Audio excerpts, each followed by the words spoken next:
Well, we're going to call to order, the meeting to order, and then we need a roll call. All right. How about Samantha Cook? Present. Tim Silverman? Present. Martha Gerdes? Here. Todd Collins? Here. Tanya Roush-Williams will be absent for this one. Jill Engelcox and Allison Schwab are TBD.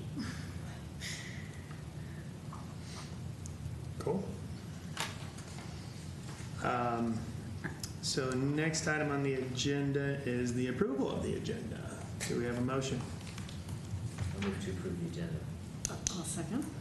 I did want to ask about one thing that we had from the previous meeting minutes, Okay. and that was agenda topic, citywide recycling policy alternatives. Are we doing that another time, or? Next month would be good. We've not gotten to that one right now. So, And then the next one would be the Stand Earth discussion for feedback to City Council. I would suggest that one also as well. It's not a high priority. They're just asking, or it hasn't even been formally requested that the board review it. So if Put that on the next. If we put it on the next one, it'll give me some more time to figure out some more questions or answers to your questions about what the group stands for. Got it. Then there's something else on there. Allison suggested connecting with Mitchell Elementary, Golden High School about the participation. Okay. Maybe we put that one in, well, that would be the solar requirement alternative to the July meeting. So that one we already had for next month. Right. Cool.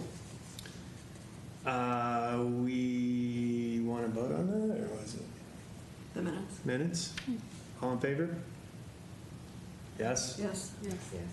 Aye. And then next item on the agenda would be approval of the meeting minutes from June 1st. Do we have a motion? I had a question on that, and I'm trying to remember what it was, so give me a moment. Oh, I think it was, Teresa, that you were going to share a water efficiency plan with new board members. Is in the minutes here. Gotcha. And I don't think I got that. Okay. Let me send that out. Is that a separate document? If it's online, I can find it, but. I think we might have posted it online, but I'll get it from the water department Okay. just to make sure. Yeah. Or send a link to where it is. So. Okay. Okay. Anything else? No worries. We're at approval of minutes from June 1. Did we have a first? So and a I'll second? motion to approve.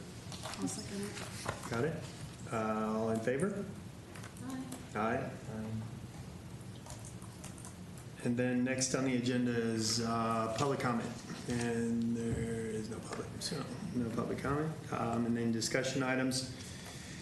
And action items. Item 1 is the municipal electric vehicle master plan. Everybody's had a chance to look at it.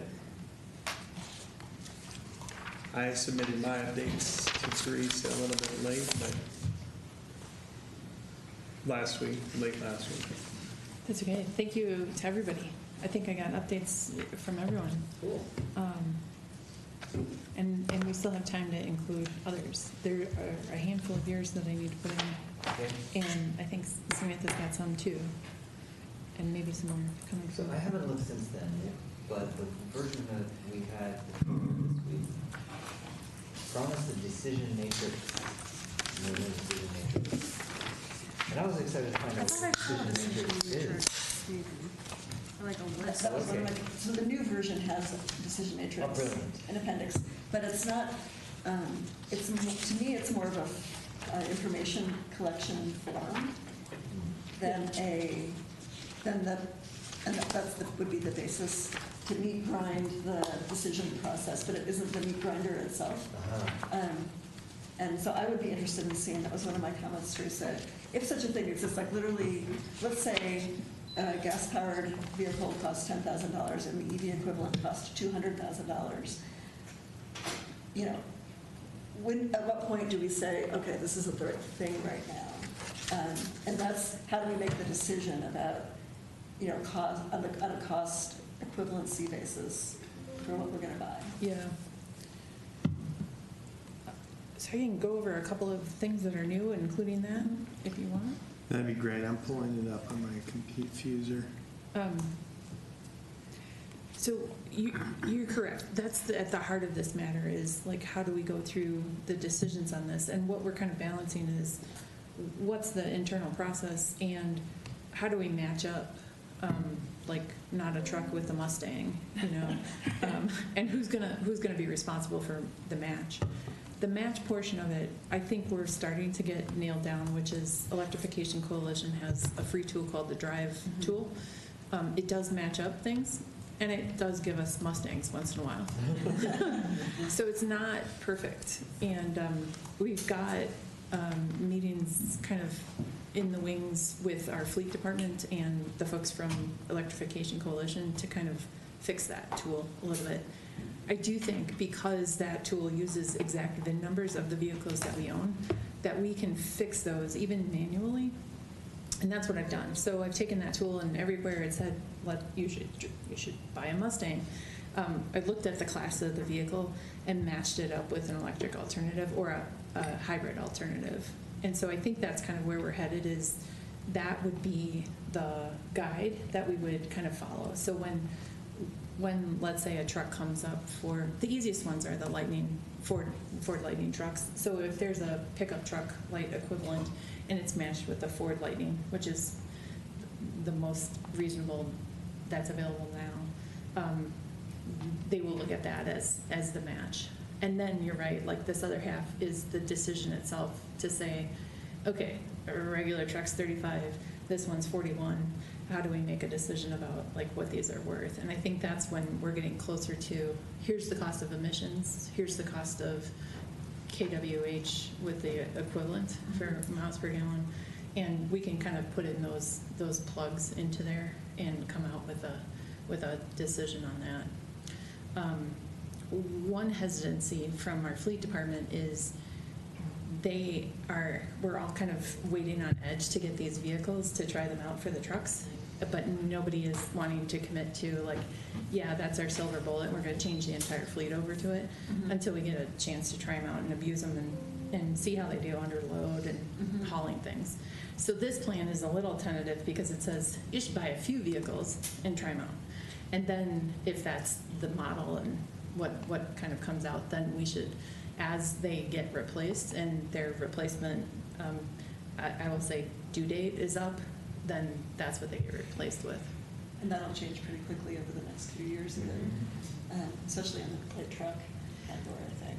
I think so. I think there's kind of two big pushes that comes out of this plan. One is the SUV car segment, and our folks like to drive SUVs, or we don't have very many cars in the fleet. It's really unfortunately, SUVs. because that's where the options are broadest.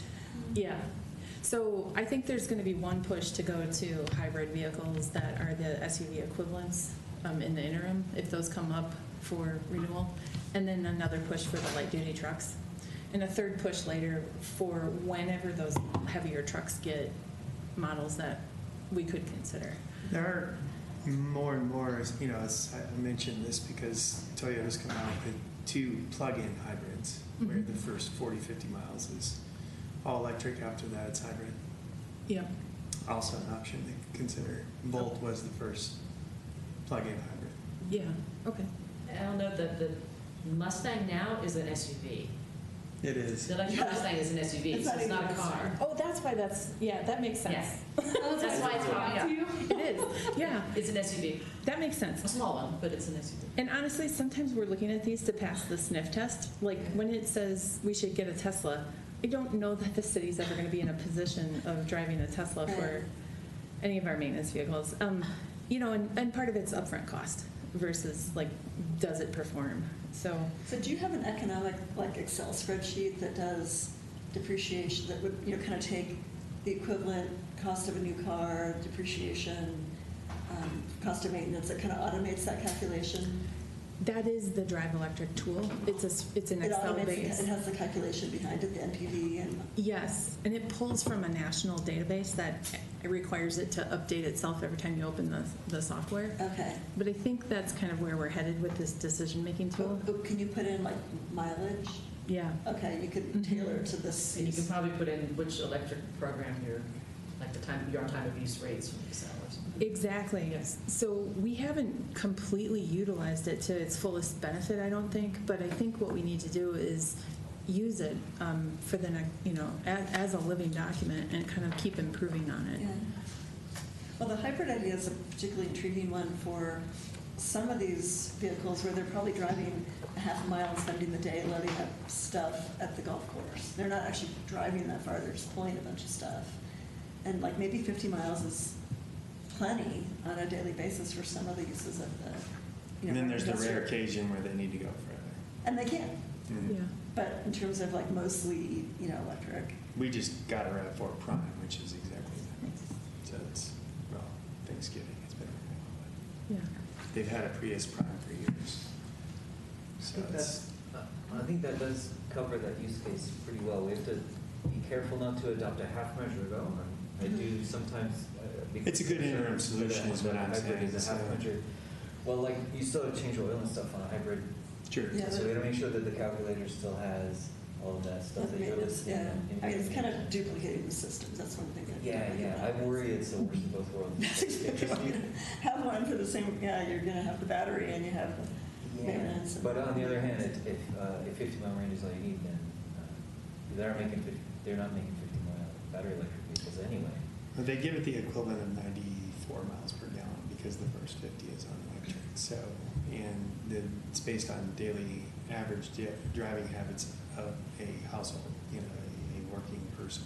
So a fleet vehicle maybe has a different figure of merit, right? Pardon? A fleet vehicle probably has a different figure of merit. Very likely, but to what degree is the question?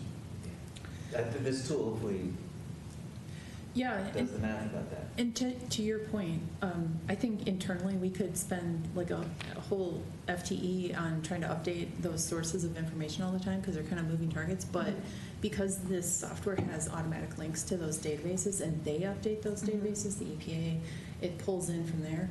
It feels better that we would rely on something that's current and useful that way. Another check for our adherence to this plan I wrote into here is that the fleet department should take that and give you a report every year as to the vehicles that are coming up for updates and repurchase, and then justify which ones are getting electrified, which ones are not, and show you the documentation using the decision-making matrix, and give you an opportunity and give the other staff an opportunity about 2 months, 3 months in the summer to look at what those decisions are coming up for the next calendar year. And the reason we can do that is because we have an annual budget process that's due by the end of the year, and we have a huge amount of lead time for departments to say, here's what I need for next year. And we know, what the fleet department explained to me is that they've got a regular calendar year order that those get approved by city council in the overall budget in December. January 1st, they're putting in their orders. Now, they don't get all those vehicles in January. They might come in July. They might come in September. Depends on the supply chain, I guess. But so visibly what we're seeing is these vehicles are turning over throughout the year, but they've been ordered since January. So I think that could align well with an opportunity for this board to receive a report every year saying what's coming up for next year. Is there time to talk about this? Is there an alternative that we haven't considered? And so giving that feedback back before it becomes a solid inked decision that's final, then everybody's kind of like, well, where did this decision get made, right? That sounds good. I think it'd be great to see, and maybe that's part of this process, is out of the Drive software or whatever, the cost comparison. I think one thing that's, that 10 years ago was not true and now is true, that EVs are very cost effective, just for regular people. They're not, you don't have to buy a Tesla to buy an EV. And that's, kind of more, in that, the figure that you added that was not in the original version we got, that shows a cost comparison for medium and heavy-duty trucks is still more expensive probably overall. So that's coming down, and that will change over the course of time. But I think, really gathering that data and preserving it and documenting would be a good part of that decision matrix process. Great. I just think, some of my, neighbors who want to talk about my weird EV and how crazy that is, and I have one, and you probably all do. It's like kind of a foreign idea for people that it's an affordable, kind of normal thing to do, and so you could get resistance from the community as well as just from the city employees. I know it's not really it's not a community document, but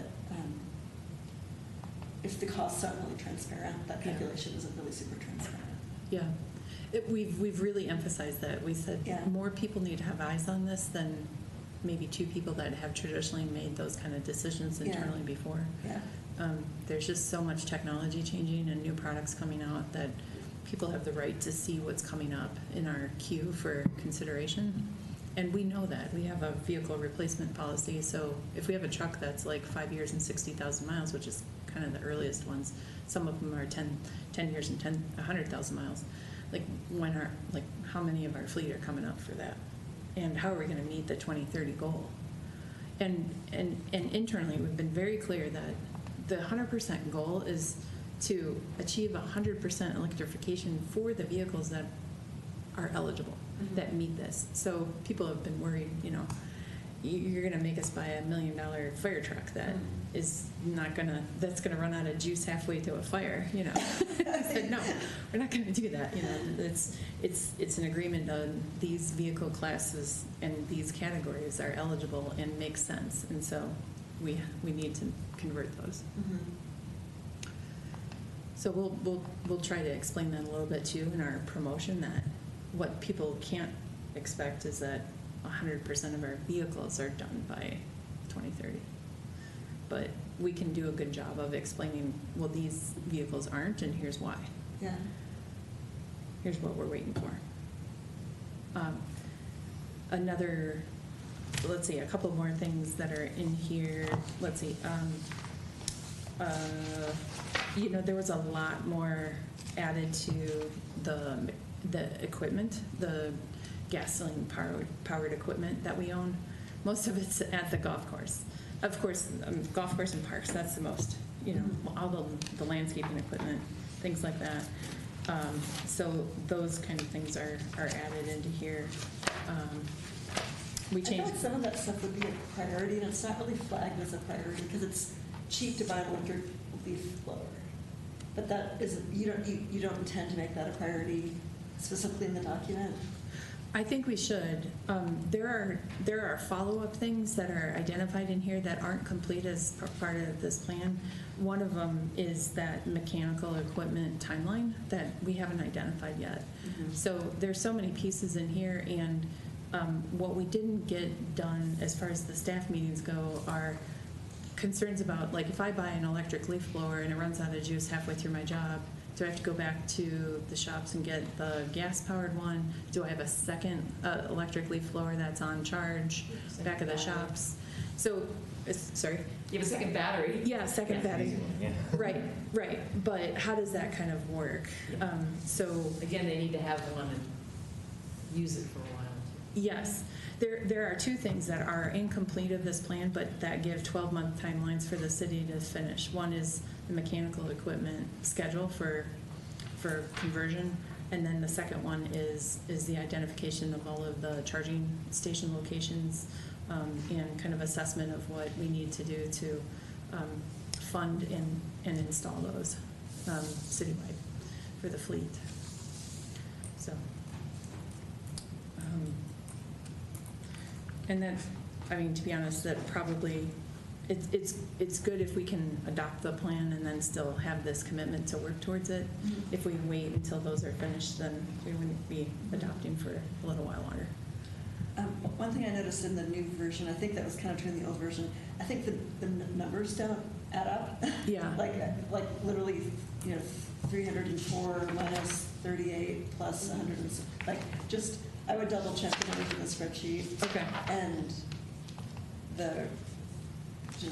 there's a couple different sections where there's numbers.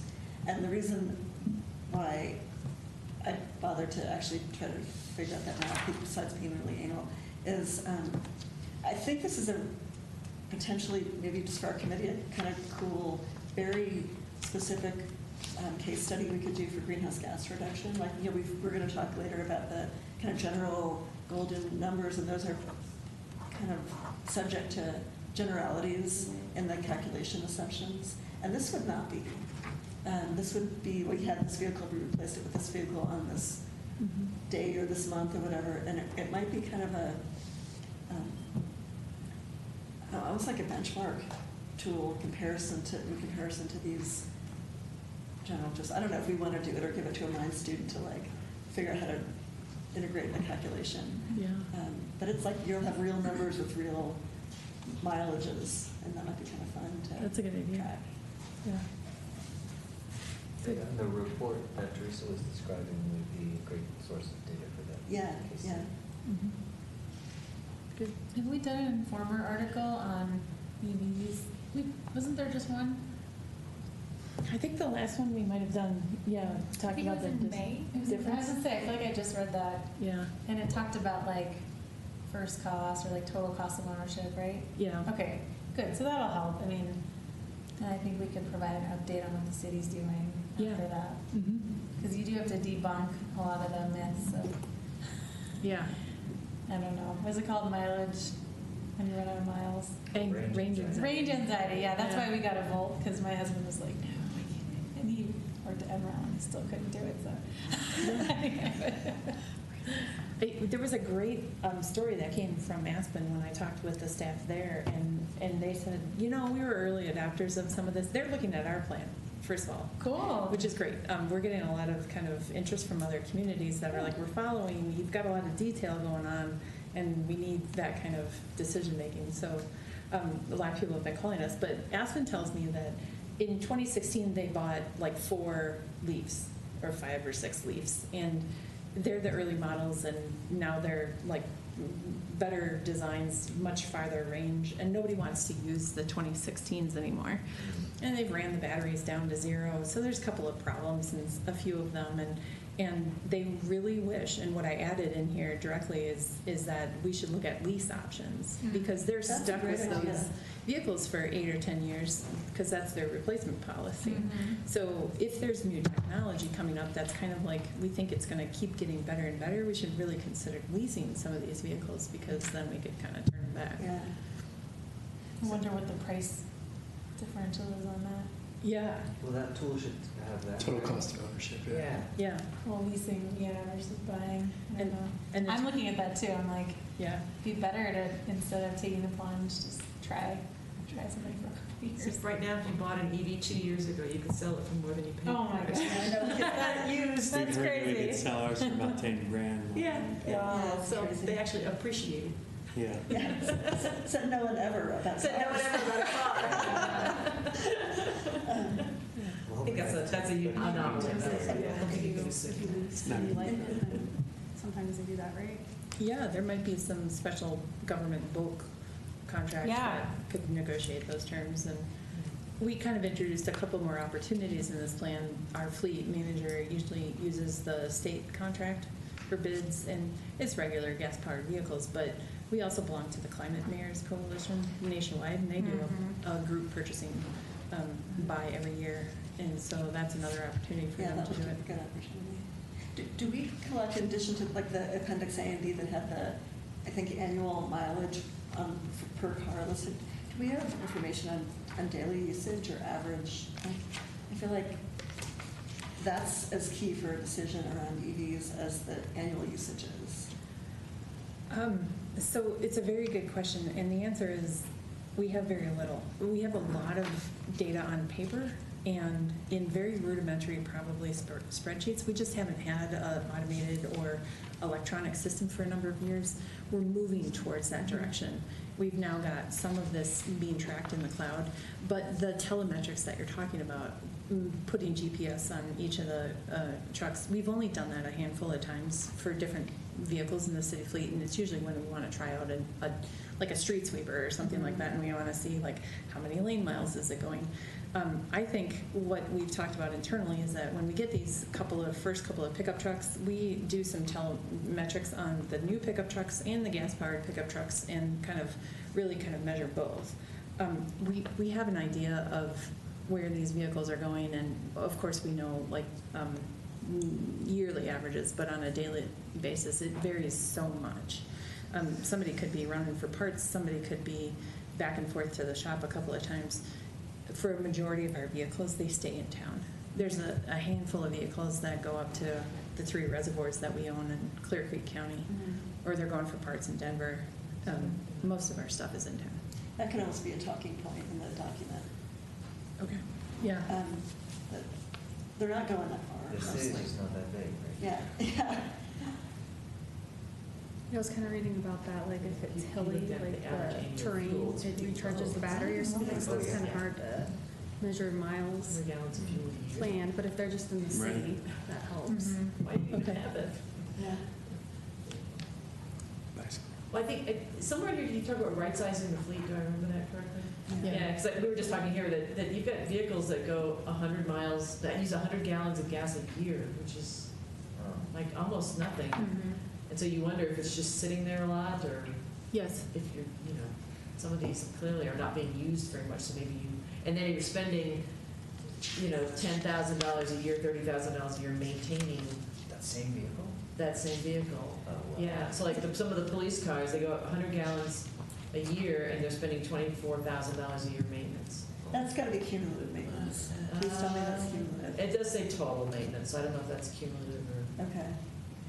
I It's a think question, is the total maintenance is that total over the life of the vehicle or per year? In Appendix A. let's see. Doesn't say annual, so maybe it's total. I think it's total lifetime. Okay. Total lifetime that we have. And it says the average life is 4 years of a Ford Interceptor police vehicle. So when you see a low number, it's probably because we haven't owned it for very long Okay. versus a higher one. But to your point, that bullet point that you're talking about, that right sizing the fleet, was too vague for me. I was like, we need to spell this out, what we mean by this. And what I ended up editing is that it's a combination of, you should really use the right vehicle for the job, like make use of a lower miles per gallon efficient car or model that would do it, but also to really consolidate most of the mileage into fewer vehicles. Yeah. And so maybe that kind of gets at what you're talking about is, don't let the vehicles sit idle. I will say there's one in that inventory, and it's a police vehicle, and I think it's a car, and it's literally the taxi dead vehicle that sits and advertises like drunk driving alternatives or something. So they don't actually use it. So I hope we don't spend a lot of maintenance on it. And I was like, get rid of that one first. You don't need to like have a car that just sits for advertising. So, The race you can advertise. The car's pretty low emissions though. yeah, Low maintenance. it could be. Low maintenance, low emissions. Yeah. As long as you're not changing the oil every quarter automatically. If you're okay with it, I'm going to add a section that talks about that anecdotal, like where a majority of our cars are used. Yeah. Okay. Yeah. Yeah, I would put the, range anxiety, I mean, I would flag that as we're, that this is a relatively low, a concern, but relatively low concern for most vehicles. For a city fleet In the city of this fleet, size, yeah. right. Great. How many miles is the city, you think, from tip to tail? We are 9 square miles. Do you remember Well, maybe Lynn? that's enough information. Yeah. Yeah. Just say that. Yeah. We're You're gonna time burn up 300 miles a day, it's pretty impressive. Right, yeah. driving Forget how with many Lane lanes. Golden, Yeah, right? just driving in circles around Maybe Golden. a trip to Home Depot. Maybe some of the police cruisers? We gotta figure out the Yeah. hypotenuse of that. Yeah, right. If it were a square, it would be pretty small. I mean, it would be 3 miles on the side. Yeah. Yeah, Okay, great. it's pretty tiny.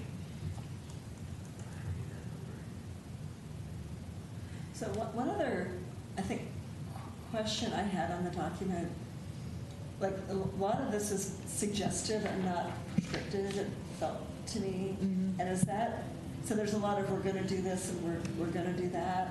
I would, first of all, like to see more of that, like in a, almost like a, you know, that, like the implementation schedule you had for the two things. There's a Yeah. lot more than just those two things that are being suggested to do or to develop. Okay. Is there a way to do like a table with, I don't know, all 50, I mean, was it 10 things, 15 things? It's the, someone's going to look into the funding alternatives, someone's going to look into the reporting data. You know, there's just a whole bunch of like action items kind of embedded in the document. Yeah. And some of them I think are plans, like we're going to buy 4 things in the next year and try them out. Mhm. And some of them are more, let's plan to make a plan kind of deliverables. Yeah. But to me, I was, and who's going to do it? Okay. Like, just like that implementation table, but for all, I don't know, 10 things or whatever that I saw kind of suggested. Okay. Well, I guess the question is the reason it's recommendations, this is getting to your point, versus proposed process or planned process or planned approach or on page Let's six- change that. Yeah. So it doesn't have to be called recommendations. I mean, that's basically what you as a board are doing to city council. So we can put that differently in the plan, and we can call it just implementation timeline. Implementation plan or something, yeah, because then it's got all the specific things to do, but it's recommendations as if somebody else is making a decision on it. And I think what you're trying to say is this is what we're going to do, Yeah, and then you're recommending city council, or we're recommending city council approve it. okay. That's on page 16. In my comments, I mentioned measurement. Over time, this is a living document, correct? Yes. So fundamentally, having what was the baseline, say, 2 years ago, 3 years ago, when we initially put this together, or started putting this together, versus today, versus next year, year after that. So it's kind of measuring attainment to goal, but also having the historical data and seeing the progress. Okay. I think that's a really important aspect of this document. Mm-hmm. Well, that was where my little data sensors got turned on with the idea that we could really very specifically quantify that. You know, if we collected the right I don't data along the know way. And, which measurements. Is it carbon? Yeah. Is it yeah, so this car was replaced with that car. What was the, number of vehicles? Is it so? And that was one of the other things, is having smart goals and such that we can measure them. Mhm. So it's Yeah. Okay. measurable. Let me And go. I know that might be a little bit difficult, but figuring out what is the right measurement. No, you're right, and I remember that from your comments. So, to Martha's point, if I put this implementation timeline in each of these points, so we've got 5, and let me make sure that we add your historical point about data and the annual report in the schedule that I was talking about earlier with the budget process, so that what you receive every summer is, here's the list of vehicles that are coming up for replacement, here's what we're going to replace them with, and here's our progress towards our goals. Right, but also what we've done. Yes, yeah, so it's a report on that. Does that work? Yeah. Okay. And then another comment that I had made was, there are some things that are more community focused and some things that are more municipality focused. And keeping those separate, I think, is important. Yeah, So, municipality fleet and chargers versus what's community chargers. yeah, Creating a fairly defined separation between those two things. In mhm, fact, do community charges belong in this document? no. It's municipal only document, right? It is, the difficult part is we really need more time to figure out the energy capacity of each building versus like the needs of the chargers. But what I did add in the beginning part is the next step after the adoption of this document is to work on the community EV master plan. I think there's a paragraph in it that kind of talks about the city's experience supporting community chargers. Mhm. And I think that's, I don't know that takes away from, it's just like we've built some experience around this, is primarily how I took that Uh-huh. information. Did I take that out? I don't know. We might have. I don't object to Yeah, I think it's okay to say we've got some experience with this already. We're going to leverage that experience to put the charging stations closer to the source and the panels Yeah. and just a little bit of kind of lessons learned Mhm. embedded there. Okay. I think that's okay. that. Thank you. But speaking of avoiding scope creep, I think it's a good idea to electrify all that landscaping equipment. However, those are not vehicles. Is it a potential? Some are, yes. Yes, some are, okay. Well, the weed whacker's not, so is it potential criticism of the plan that it includes that stuff? Is that something to worry about? Or if we think it's a good idea, we leave it in I think it was a direction to there? us Okay. to include them, like all combustion All equipment. combustion equipment, Yeah. yeah. It's a combustion, electrification, well, but not for heating. So the title of the document is a little misleading. Yeah, Is I that guess that's the better? point, and I don't know how rough the council is on if we recommend something, a document like this, on that We sort don't of have detail. calibration to the vehicle. If I were on the equipment. If we were to I kinda might ask rename why this the- document, what would it be? Let's rename Vehicle it. and Electrification, equipment. period? What, yeah, Equipment what's that electrification. equipment called? Well, some of the examples are like, it could be one of those, like a big Toro mower, sorry, or it could be one of those easy go karts that you see folks collecting trash around the city. And so the vehicle part of it is, it could be a real vehicle, it's just not like licensed to be Vehicle. roadworthy. Or it could be a chainsaw. So we can rename this if you, I mean. one- Probably does make sense, so Mhm. Yeah. it's representative. Vehicle and equipment? And equipment. I don't know. That just seems. I think we spell out, we don't mean like all kinds of equipment. That's something about stationary equipment. But that's, Oh, we can call it portable equipment. Vehicle and portable equipment. I don't know. Equipment's I fine. think it's Okay. technically It's all encompassing. mobile, isn't it? What's the technical Pure term? gas powered Like handheld? computer. I guess that's not some of the other things, yeah. Yeah. I don't think you're gonna get criticism if we call it "and equipment" in the title, because it's explained further. Like, nobody's gonna Yeah. say, Yeah. well, did you mean buildings by this too? And so how many buildings aren't in here? We have point What is twenty-four water plan. treatment plants? A piece of equipment? Right, I think it's mobile equipment, yeah? yeah. Because if you think about it, like it's not, that can also be something you're kind of handheld that you're like walking around with or something you're driving in. If that's the technical term, but anyway. Trying to either- think, is there Either more one of those. equipment that, does it matter? Portable. Yeah, same. But Synonym. I think there's a big division in the to-do list.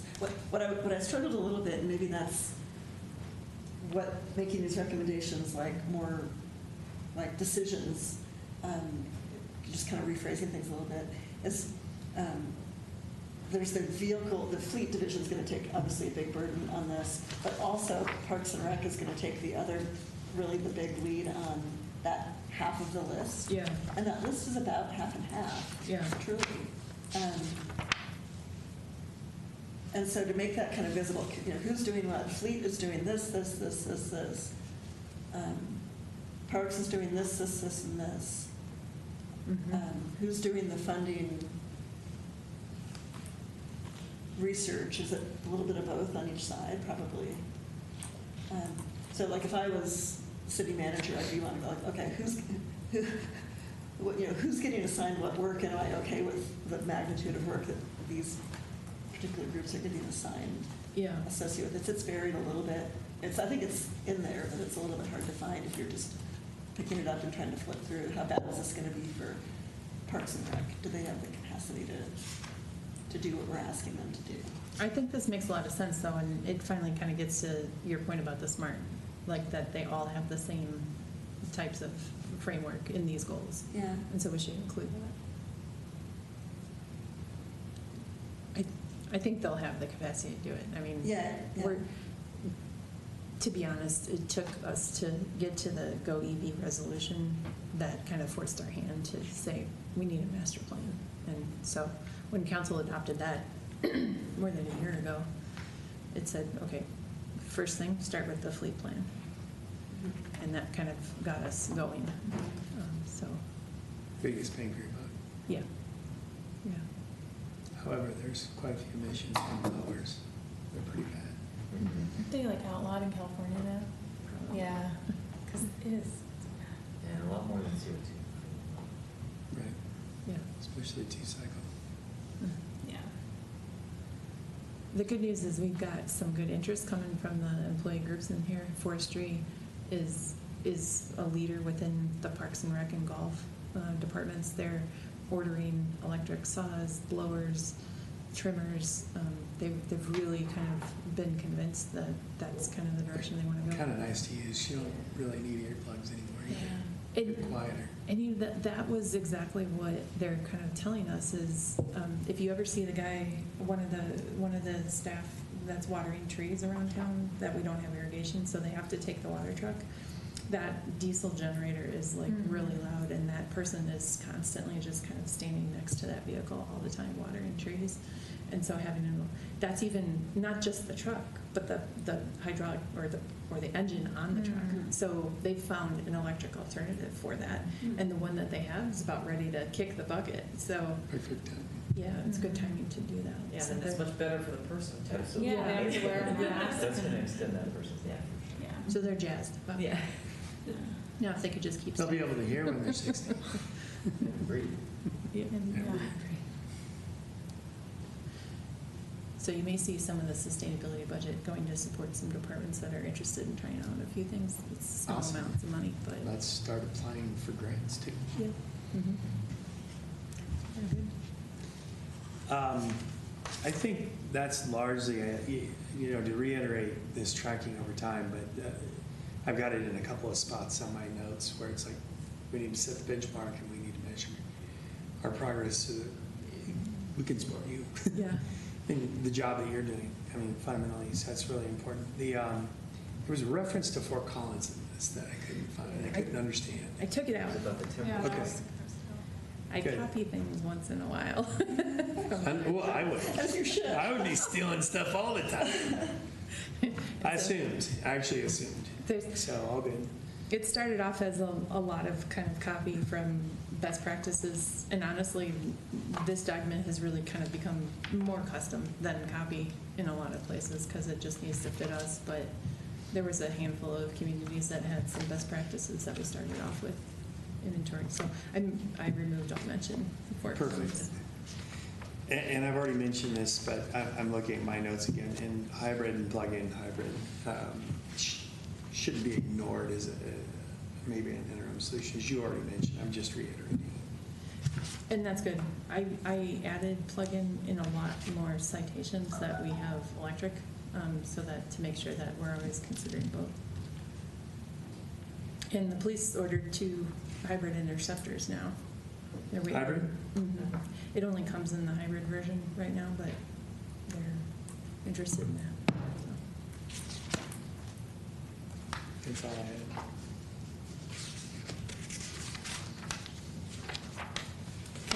Can I talk a little bit about process for a quick second? So right now, as it stands, council's got a work plan, you have a work plan. This plan is kind of scheduled for July 12th for adoption. And because of other things that I'll explain later with the community solar garden, we may be interested in pushing that one to the later July meeting. If we push that one, it might make sense that we push this one too, just so we do sustainability things on the same night. Doesn't have to be that way. But one option that we would have for you is if you wanted to endorse the plan, and we talked about a lot of these changes that I would owe back to you. I could make those changes, send them back to you. You could tell me if you're good with it, but we still kind of go forward with an endorsement. Or the other option is if we kind of end up sliding this on council's schedule, I don't know if it's like the 26th. It's still not before your next meeting, but regardless, I would get you those changes before it goes to council, because we have to give council a draft.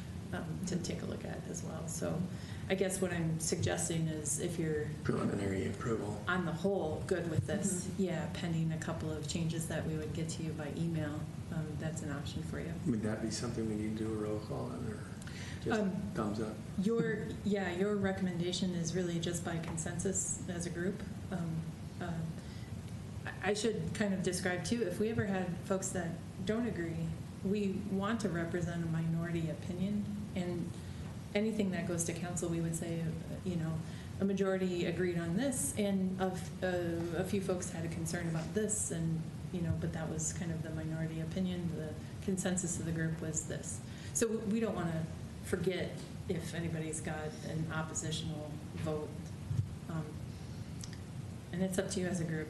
You can still operate under Robert's Rules of Order, which some folks might be more familiar with, but in the past, this board's kind of operated with consensus. So Works for me. you have got a list of changes that you're keeping? Yes. I think that maybe the first one that was mentioned, Martha and I mentioned about decision matrix. Yes. The existing things like the input data for a decision and not an actual heuristic for making a decision. Is that one of the changes that you're able to make? That sounds kind of a big deal. Yeah. But if you just know how to No, write out the heuristic from making a decision. I think what I owe you is an actual visible example of the process Okay. of what this looks like and a description of it in the plan. Okay.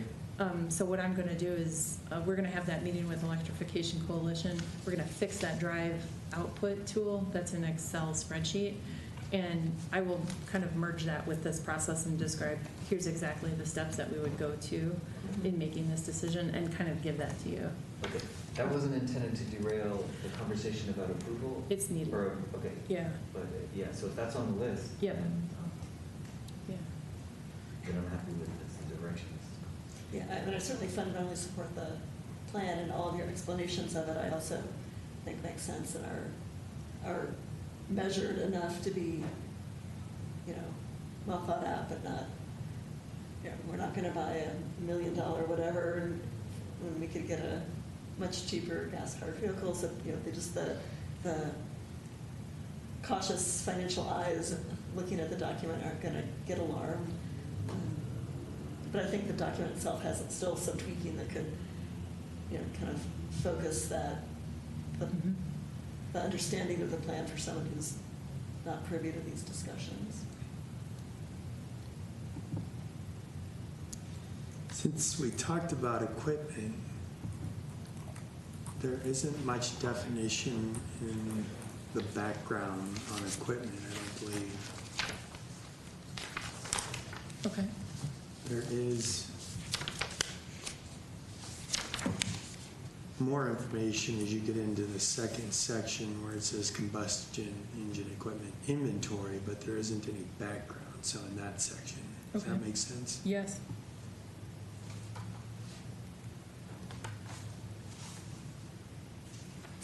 So what we mean, what's included, a little bit more examples of the range of types of equipment that we're really talking about covering. Yeah, and some of the issues, reduce GHG emissions. I don't know if you have any data on that, operating costs, et cetera. The gotchas. Mm-hmm. If we're going to include that in the title, we probably should have some background on it. I was also thinking for Appendix B, the gas equipment inventory, there's enough data that's similar to the fleet inventory in terms of the average annual fuel and purchase costs and life. Yeah, it's a little harder to get that data. It's, to be honest, a little bit buried.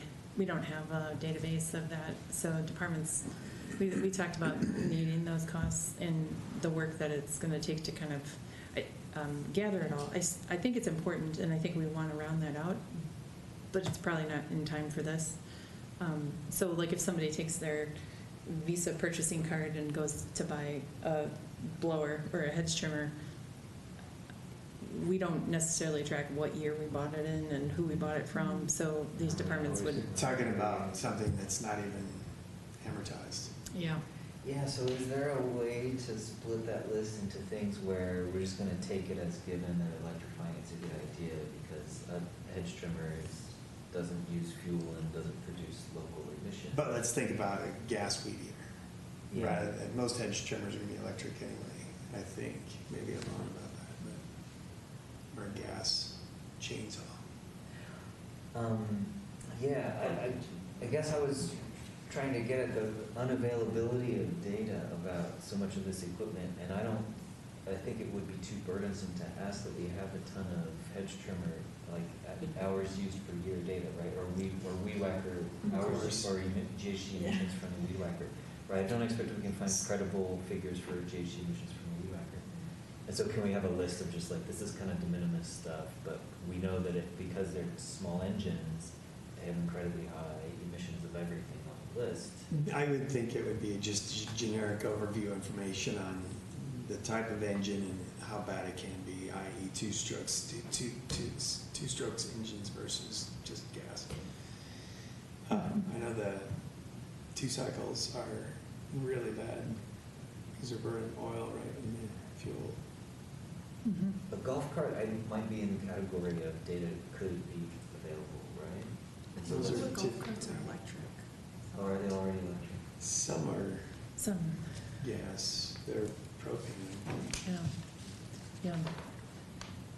Well, all I'm doing is. We don't want to put too much burden on your Exactly. shoulders, Yeah. as I think Well- what Tim's saying. That's what I'm saying. Or on the shoulders of the operators of the equipment. Well, I can't ask them to, and I have good conscience. and How ask many them to hours start are you logging in? what time they turn I it on. honestly feel like some of that is like you don't want to like make people overlog, but some of this could be like a great internship or like I mean, the IB students at Lakewood High School need research Yeah, projects, you know, like literally they could, with some of this, I don't want to put that on putting together like a little Yeah. renewal, annually easy to update spreadsheet that does all the calculations. I might suggest another, maybe a more efficient way is that, yes, the impact is it could be quantified in some general sense, but maybe the point about keeping our feet to the fire in not continuing to purchase combustion engine equipment is establishing a date at which the departments decide that electrified equipment is okay, and we're never going to purchase the gas equivalent again. And so then we're phasing out equipment. And if we know the inventory and they're not adding inventory pieces outside this inventory, and we can kind of make sure of that, maybe that's a good enough target. Yeah, so to you have. say 2023, we bought our first electric golf cart, and that's 0.0. From now on, we're not going back. Yeah. Is that reasonable, or is that too squishy? Where are we and where are we going and what we've done? Yeah. Yeah. I think it's reasonable to have some background information about how bad some of these engine types can be. And it's, I think, a good thing in the overview or background section. Okay. Not necessarily do we need, to have a pretty generic inventory. I would imagine it could be somewhat not generic. You've got 50 weed whackers and 25 of those and whatever, the other thing. Yeah. So it seems like Either the We- lights dimmed or the cloud came over. I'm trying to see if the lights will like, get brighter automatically. I guess not. Did you fix that for us? Retrofitted things. So, I will do one counterpoint here because I have known somebody who worked with a landscaping firm that wanted to switch to electric. A lot of your home size electric things are not appropriate For for commercial because they use them for a whole lot longer. And she was very frustrated that there weren't electric versions of like leaf blowers that you could use for 8 hours, which is what they were doing per day during So the is peak that a season. battery issue or? It's a battery issue, yeah, the batteries don't last. you gotta have a gazillion Well, of them. you have to have your electric Ford 150 with your extra batteries charging in the Yeah, yeah. car. So, I mean, That's realistic. but this was a few years ago, so there may be some commercial things I've actually heard Tesla's talking about looking at commercial. Ego's actually got some commercial Yeah, I love them. products as But I think well. my point is that when you don't assume that the people that the landscaping people need to have the same thing that we're doing for the vehicles, that give them a chance to hold and use one Yeah. before you force a bunch on them, because then you'll get more buy-in. Okay. I think that's changing rapidly. I think it is, yeah. Greenworks. They Yeah. have commercial products too. But again, I think just having the body, you know, Yeah. but the people that, like, I've got my information on this is like 2 years old now. So their information may be 4 years old, and they do like, I don't want to do an electric leaf blower because I tried one once and it And only they lasted probably 30 have it minutes. now, right? Yeah, and so it may have changed, so it's just again, that buildup of having people buying one, checking it out, having them use it, saying, wow, this is really better, it's not so loud, all the other good things, it doesn't smell so much, as opposed to, you have to buy this. I just bought Ego products, and the blower will burn through a 2.5 amp hour battery in 10 minutes if you have it on the turbo, Turbo, yeah. which is like 650 CFM. You can blow over a human The being. fun stage. Yeah. That sounds fun. I always have it on turbo, and I'm burning through batteries. So a 2.5 amp hour battery is so small. Actually, it's pretty big. Really? Theirs are. They take like 2, or is it just, do they It- double up, or is it? Well, you can put a 7.5 on it. They got a 7.5 too, and they got a 5. I've got all 3. So when I burn through the 2.5, I put the 5 on. So Teresa, is your question that you're suggesting 2023 as a date and it'd be sort of a phase out or like replacement? So after this date, and replacing equipment would be all electric? I guess I'm not suggesting a specific year to put in here, but when it's been determined, an evaluation every year, Uh-huh. and when it's been determined that the trial pieces are good enough and we can convert to all electric, that they establish a year that says we're no longer going to buy the gas-powered equivalents, and we're going to phase out all of what we've got in inventory. So the transparency part of this is to say, if you see a landscaper out there from the city and they might be using a gas piece of a Mhm. blower, but you know that from our annual report, we've established that that year is like when we start to convert over to electric, that you could know that those are being phased out. Not sure. I like the idea of setting a deadline, of requiring that a deadline be set in this document, but it's not time to set the year. Yeah, we don't pick know the the year. right? Yeah. Because until Todd can get a leaf blower to run longer than 10 minutes, 10 minutes. there's not time. Yeah. Right? But that we're required to report that out every year, so, and evaluate. If you got I some. think it can be as simple as a sentence, right, that says, when the replacement comes up, we're gonna look and see if there's an EV equivalent, we're gonna prioritize that if it makes sense, and that's the decision matrix I think we wanna beef up a little bit.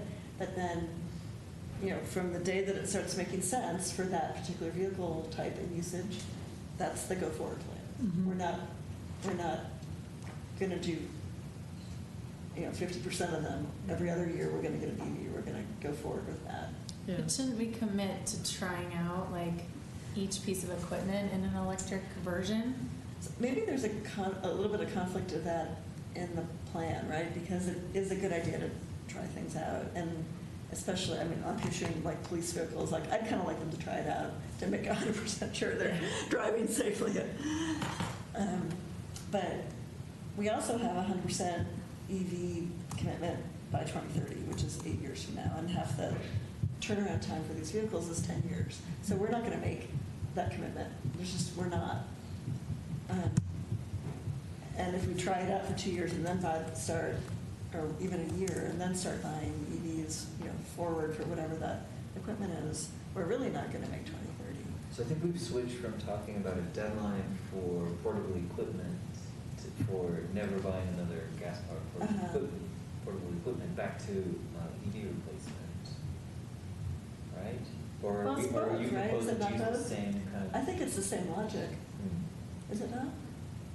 I do think that as the board, you could say if an accelerated investment to meet the deadline is needed, that the city should quantify what that means in later years. It's hard to quantify right now. We don't know, Yeah.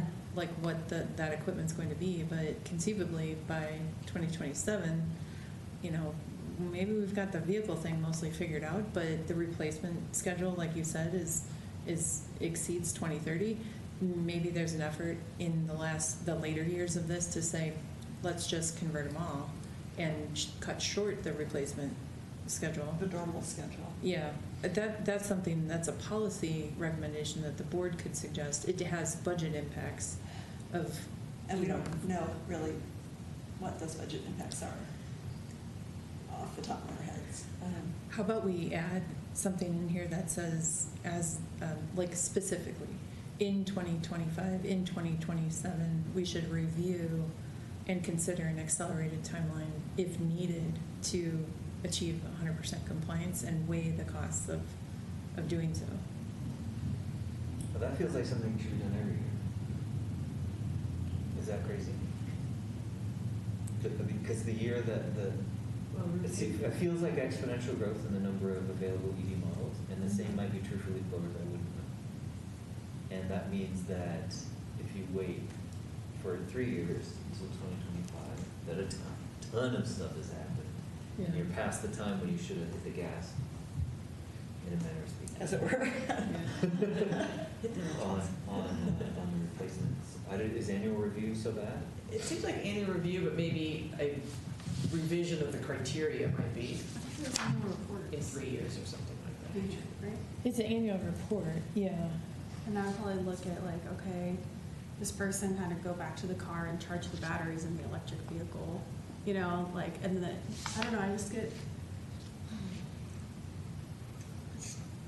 you know, it just feels like if it's not that efficient, like a mower or a grass weed whacker, where like, I don't know, it's just, yeah, it just becomes tricky. Well, like, I just feel like on an annual basis, that would be recorded on like the hour, like how much time someone's spending, you know, you would see that data Yeah. and know that it's not working annually pretty quickly, right? Yeah. So that's annual review as to whether the electric equivalents are any good. Is that what you're describing, Sam? Yeah, I guess, or just like the equipment purchased, if it's worth it. The functionality is, Like, does it Is meet the there- requirements?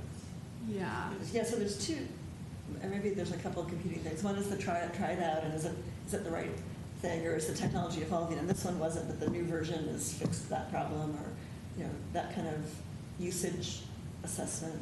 But then there's also just that appendix, whatever, that's we typically replace this every 4 years, and we replace this every 10 years. And like, if you just literally kind of map that out for 120 vehicles, I don't think we're going to replace everything in the next 8 years. Like, with or without an EV plan, not every vehicle in the city is going to be new in 2030, right? Yeah. I think that might be different for the portable equipment, though, right? And I would assume it I is. think it's a shorter life and it's an order of magnitude lower cost. Right. So it's not like we are really blowing the budget. So the concept could be this, okay, so you're wanting to kind of split the decision criteria, I think, a little bit. I think so. Maybe look at the equipment, accelerating the equipment replacement in a year. Like, let's look at that and go.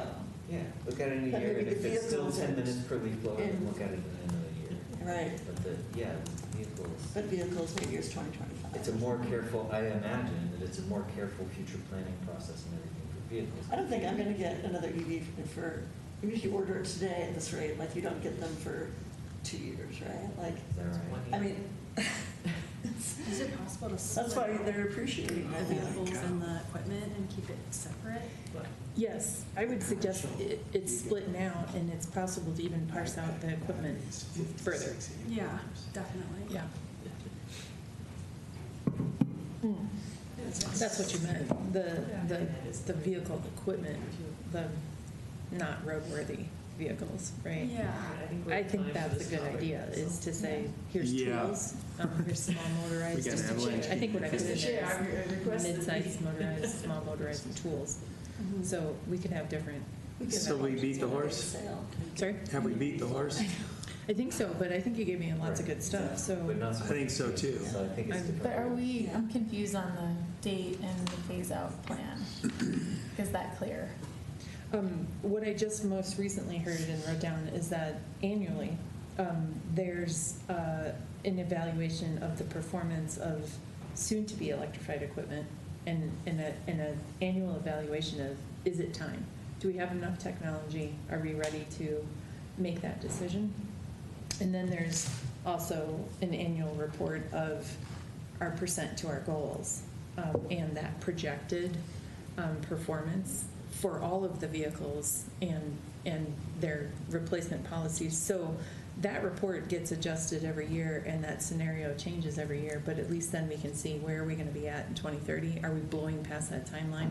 Do we need to accelerate the last bunch of vehicles that, and I think what we can't predict is maybe by 2025, the whole market has fixed itself and they're massively available, widely available, and we can buy them anytime. I don't know, but. Well, every manufacturer has an electric vehicle strategy, so every vehicle manufacturer. Yeah. So they're coming on fast and furious. And, you know, many manufacturers already have plenty of options. So initiating the process with some trials, i.e. the Lightnings, in maybe year one, it's walk before we run. Year two, we start jogging. Yeah. I like the annual thing because this stuff changes fast. I mean, what that looks like, evaluate, do we have the technology, is somebody Googling electric blowers once a year and see what's the runtime look like, or commercial. They're already there. I just looked up the Ego. There's a backpack that has 56 amp hours, and it only weighs 20 pounds. That's pretty great. So that's less than a fuel How much is it? back. How much? Yeah, that's a good thing. Well, this is How does again it a compare to commercial, a is hybrid? it a commercial grade It's a one? commercial charger. Okay. 1,568 watt hours, which converts to like 56 amp hours. Do they say the price? If you- I'm going to go to one of their dealers. Give me a moment. That's a no. Anyway. The battery alone is $200. That's the fast. No, it's the charger. Hold on. $380 just for the battery. There's a backpack too. That's So that's not the machine, that's just the battery. I mean, 380 for the battery, that doesn't knock my socks off. It's a gigantic battery. It's huge. So it seems okay. Yeah. Fast charging 200 minutes. Slow charging 400. So I think that some of the stuff on the equipment list is like a trash pump for pumping dirty water from one place to another, right? In the event of a flood. Uh-huh. And that's an example of something where I'm Don't know if they posit exist. that I don't know if that exists. And so this is something that in somebody's annual Googling of what equipment is available, you can decide whether or not. it's Somebody's time. figuring it out right now. Yeah. So I think I'm pretty clear on that. I'm going to add that. I'm going to assign it to parks and golf because they do most of the equipment. Yeah. And I think what I was just talking to Samantha about as well is we've already categorized it as tools, small motorized and mid-sized motorized. And so that if they fall into those categories and they're kind of, yes, there's going to be a one-off pump for dirty water, but it's going to fall into one of those categories and somebody's going to have to review it. I feel like they should have to write a justification as to why they're not using the electric version. Mm-hmm. That sounds punitive. Is that punitive? Probably. But like, there should be a reason, right? Yeah. That and maybe it's not like us, but their manager should be like, okay, that makes sense, or no, we need to talk more about that. I mean, That could maybe, be. but I feel like otherwise it's too easy just to say, Yeah. whatever, right? Yeah. It doesn't exist. So how this could work in practice is if they copy that from year to year and say, doesn't exist, Mhm. exist. We wrote our justification once, here it is. And, year 2, 3, and 4, they're using the same justification. Maybe we don't mind, but then when it's transparent and somebody's like, I know of a piece of equipment that could replace that, then we can say to them, how come we didn't consider this? Like, are you really looking at reviewing this? And at least then it's more transparent. Mm-hmm. But maybe if it truly doesn't exist, they're okay to use the same excuse from year to year Yes, until that agreed. happens. Yeah. Okay, so we'll do it, we'll have them do it once, and then then we need to keep them accountable for reviewing, Mhm. Googling it every year. Yeah. Okay. Okay. I'm an ops manager, I gotta keep everyone in check. Okay. We good? Bad Yeah. cop. Do you need a, So the next item on the list is, and as far as like having a final end result for equipment and vehicle electrification plan, do you need anything more from us as far as like a decision to take it? I think if what you're telling me now is consensus, you probably can just do that vote, motion. Thumbs up, thumbs up? Yeah, and then I will get you the edits until you're satisfied with that. The version that we go to council, we can still do some changes, and then there will be some formatting, making it look pretty, because I'm not good at that kind of stuff. So the communications department will take a whack at it probably and make it readable for the internet and links. Put some lipstick on it. Right. That might happen even after council takes action on it. But I think what we're asking council to do is adopt it by resolution so that it's not codified like an ordinance, but it's a formal action to say, hey, we're committed to this. And it doesn't necessarily be in limbo as to whether or not we should follow this. We like to do resolutions for things that we're serious for, adopt, but we'll adopt it as like a living document that we can adjust in the future. So, yeah, I mean, is it a thing to endorse and look with that, like, contingent on the next round of updates in the next week, or, I mean, something like that, is that a thing, or do we just endorse and trust in the process to kind of? I think you should keep me accountable, which is like if you wanted to endorse a recommendation to city council to adopt and approve this plan, and it's contingent on seeing some of the updates that we talked about tonight. I think that's how I feel. Yeah, me too. Mhm. I mean, I love the plan, I think it's super cool. But I just want to make sure that it's kind of T's crossed, I's dotted. Yeah. These are great suggestions. Cool. They don't exist in any other plans I've been able to look at, so Yeah. I think it's great. So consensus, are we good? Thumbs up? Mhm. Good. Yep.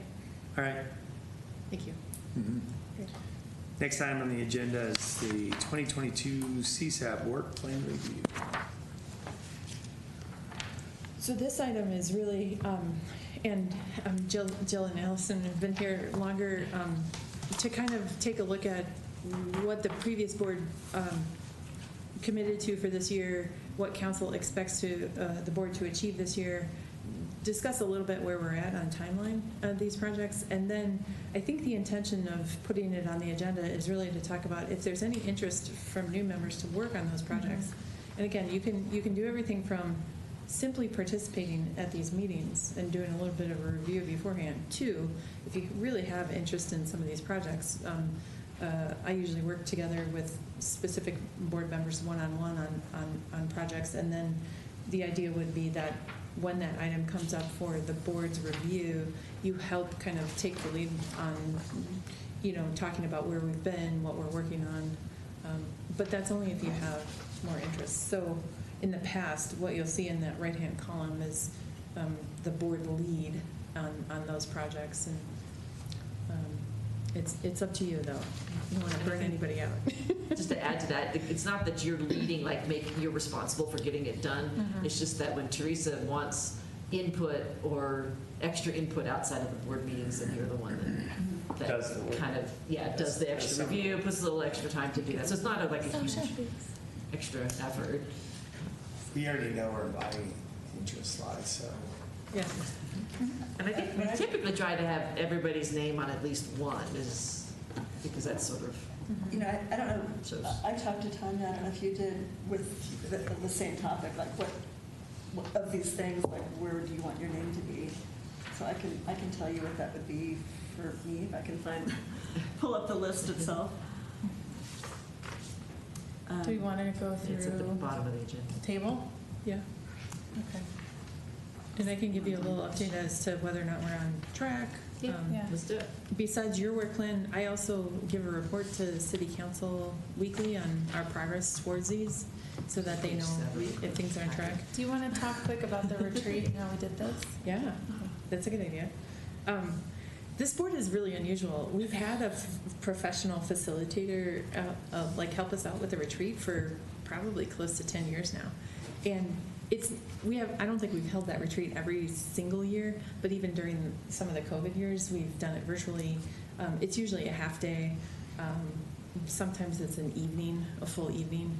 But if the board, I think it's really been helpful to the board to have a meeting toward the end of every year. In this case, it could be, now that we've got a majority of new members, we do another retreat and really kind of talk about, we pull from different documents that the board has used in the past.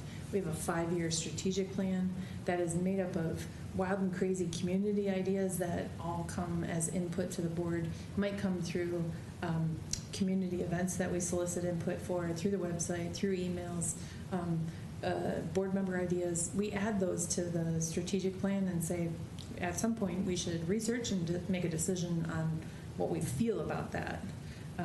And since this board is advisory, then those recommendations go to City Council usually for adoption. So those retreats really kind of help look at where we've been, where we're going, and then what we do at those retreats, and what we did, was it December? Is that we maybe it was January. We prioritized the projects that the board wanted to work on this year, and out of that retreat comes basically this work plan, which we owe to City Council every January.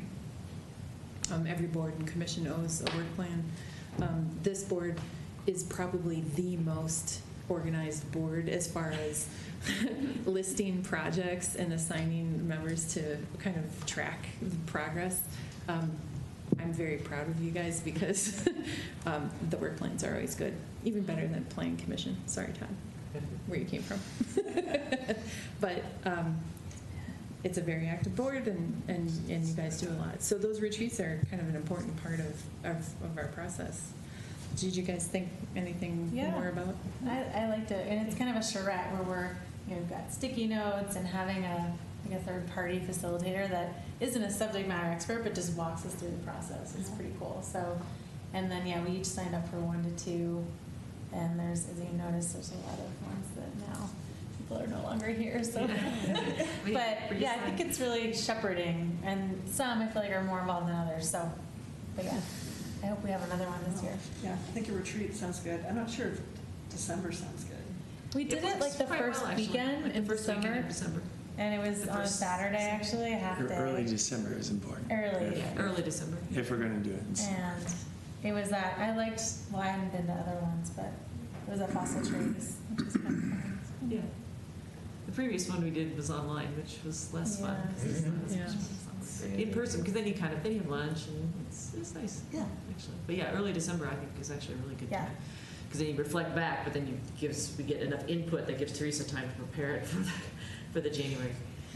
Yeah, and this last one had an element of, do we have time and resources and energy to do this? I think that's the first one of the first times we've ever had a retreat where we haven't just been like, yes, let's do all of these projects. We had to actually systematically look at what are the resources we have. And so we've finally gotten to a point as a little bit more of a mature program where we're hitting the tipping point about like what we're able to do and what's more important to make sure we get done. And do we need more resources? And do we need more resources? That's always a good one. Yeah. So if you want, I can go over real quick where we're at. So at the top, the overriding thing for all of these goals, and we kind of split them out into energy, waste, and water every year. But last year we added measuring metrics. It's not a new topic, but it's something we've struggled with. There are gaps in data that we just don't have, and a great example is the waste data. Multifamily and commercial, huge segment of our population, we can't track waste. We don't have that data. The haulers don't. The private haulers don't track that data. We have to guess, but Multifamily commercial is notoriously difficult to guess because you could have a business like Coors Tech Center, or you could have like a real estate business, you know, so how do you guesstimate what the trash volume is? So our total trash volume has always been a little bit of an unknown. We're working towards that. A big effort, I think, in this is, and I shouldn't speak for you, but is to get towards an annual progress report that we can have a template that we're reporting out every year and have some consistent data. Yeah, and also like updates in the Informer, just more like infographic, like how are we doing on our goals and how can the community participate, and kind of a call to action too. So Yeah. this is kind of the first step in that, and then we'll go from there. So if you've seen the water quality report, that's an Mhm. insert to the Informer. It could be something Mhm. like that we get on a regular basis with a template. We've done progress reports in the past, and we stopped calling them annual progress reports because they didn't happen annually. But we also try and sync timelines. We own the water utility, so it's perfect because we always have the water data mostly at our fingertips. Maritza and I attended a 3-hour kind of collaboration session today with the water department to talk about metrics, to talk about how we're reporting the conservation number, the efficiency numbers, and we've got a new deputy. Well, you met him last time, so Brian is really spearheading that effort to kind of get us all on the same page. And so I have wild and huge expectations that we're going to have awesome like water data coming up here soon. And it makes sense. We own the utility. We should be able to control that. I forgot where I was going with that. But so annual reporting published on the city website and print, so that we can kind of talk about that. Okay, so net zero, most of you all know where we're at with some of that. The energy code stakeholder, the public group, is finished. We've gone through 3 workshops with them, facilitated by our 2 consultants. We moved into a 4th workshop that representatives from this board and Planning Commission attended to work on a roadmap. Right now, we're in a phase of waiting from the consultants to publish that roadmap and conclude their reporting on the consultants piece of this. Marissa's been putting things up on Guiding Golden to kind of summarize this whole effort. I've been meeting with downtown merchants and other community groups that we're kind of in a June-July phase of reaching out to commercial tenants, business owners, building owners, multifamily, folks that weren't necessarily participating very much in the stakeholder group. We still need their input a little bit more. So we're working on a survey, and we're still kind of collecting input. That is right on track with the timeline. You see Q1, Q2, meet with the stakeholders. Q3, we're going to start to develop the recommendations that are coming out of that group and start to refine what we kind of heard. And then Q4, we're going to schedule you all to meet with Planning Commission, and hopefully what the outcome of that is a joint recommendation based on the available input that we've collected, and that your 2 groups can forward a recommendation to City Council about above building code standards. What's happening in the meantime in parallel is that the building department is going to City Council with the request to update the building codes to the 2021 International Building Code set. We do that every 3 years. It's kind of a regular thing, or it's become a regular thing. So it's not. Scott's pretty good about that, isn't he? Yeah, we've gotten into a groove, and we did that intentionally so that we would stay abreast of the latest energy codes. But then your effort will be additive on top of it. So I feel like it's pretty obvious who's going to replace Ken on that list there on the to-do list. Is that right, Todd? No, this is the arena that I'd be best at. And I think it's by interest, right, not position on the board? right, Yeah, it's anybody. I mean, Ken is interested, but yes, like, for this one, it sounds like that's it. I Yeah. attend those meetings, but I have no expertise. You don't have to do everything that Ken did, I guess is what I'm trying to say. This particular one, I think. No, this, yeah. And that's what I was referring to when I mentioned it to Teresa. This is the area that I'd probably be best. Okay, So yes, so I'll add you to that column. Sounds good. is that a weekly? Is it what?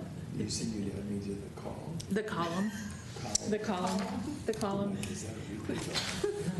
We're not obligated to change this. You know, we are not sending an updated version to council. It's just something to, How far along is the consultant on their final regs?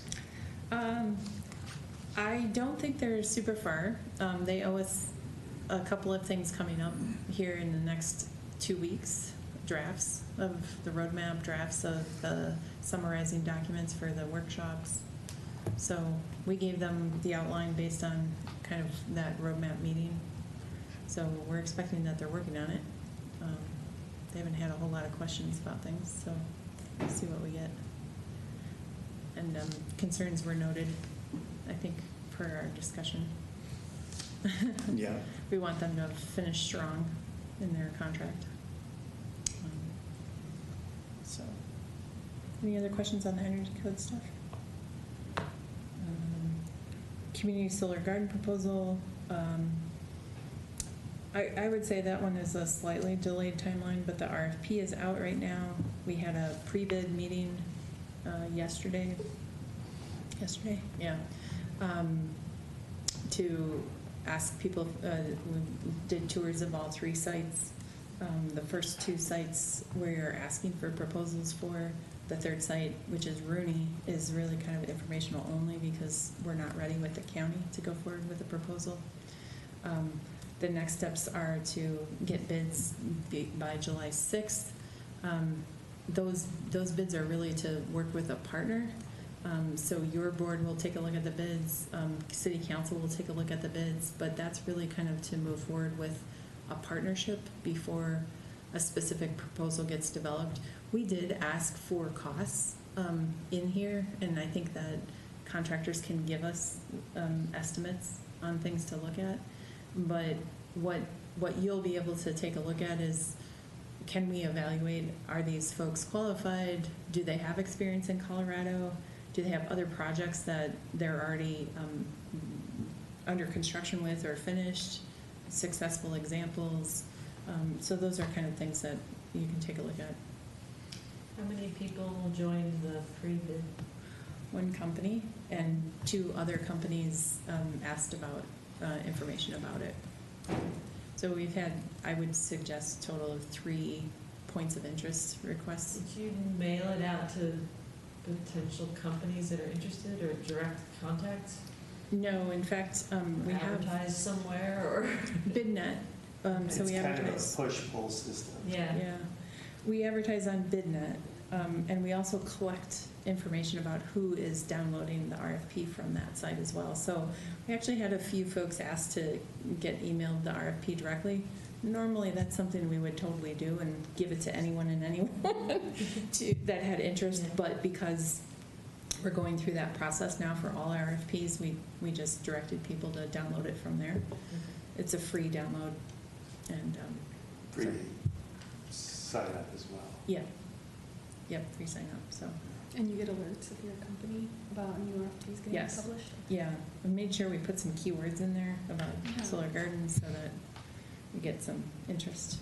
I And we just got, didn't know if you ever went to some of the industry associations and let them know the bid was available so they could let their members know that it was available.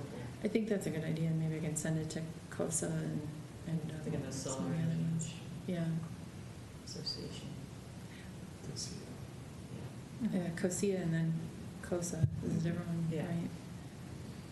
I don't know quite what. Just if you think you're not gonna get a lot of participation, and you think more participation would be good, Yeah, it might be good to push it out a little bit to yeah.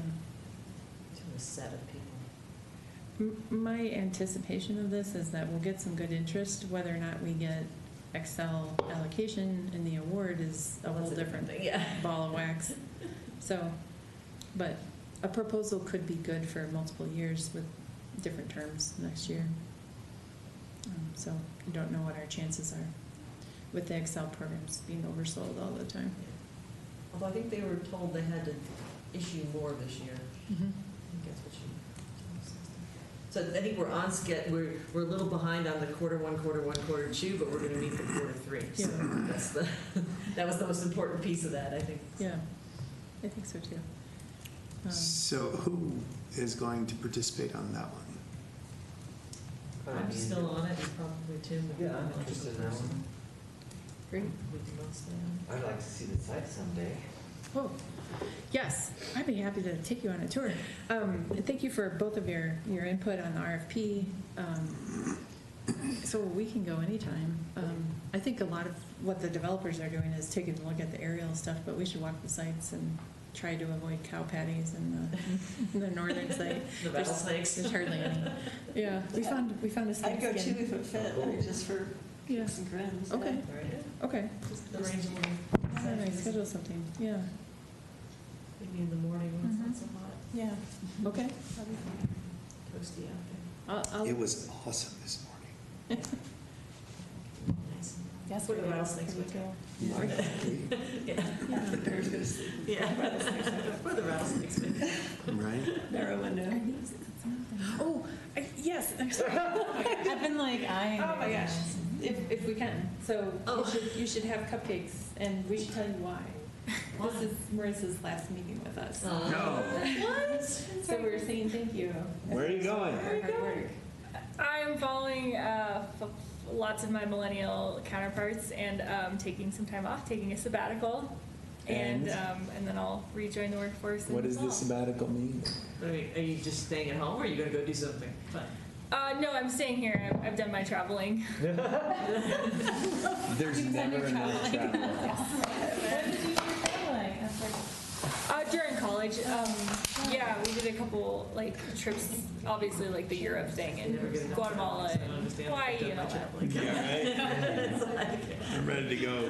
I still got 110 more countries to get to, so. Yeah. Yeah, right? little one. There's what, I know, I was 150 like, fish? Oh my god. Oh, I see. I think those Oh, are you carrot. got I would exercise. guess.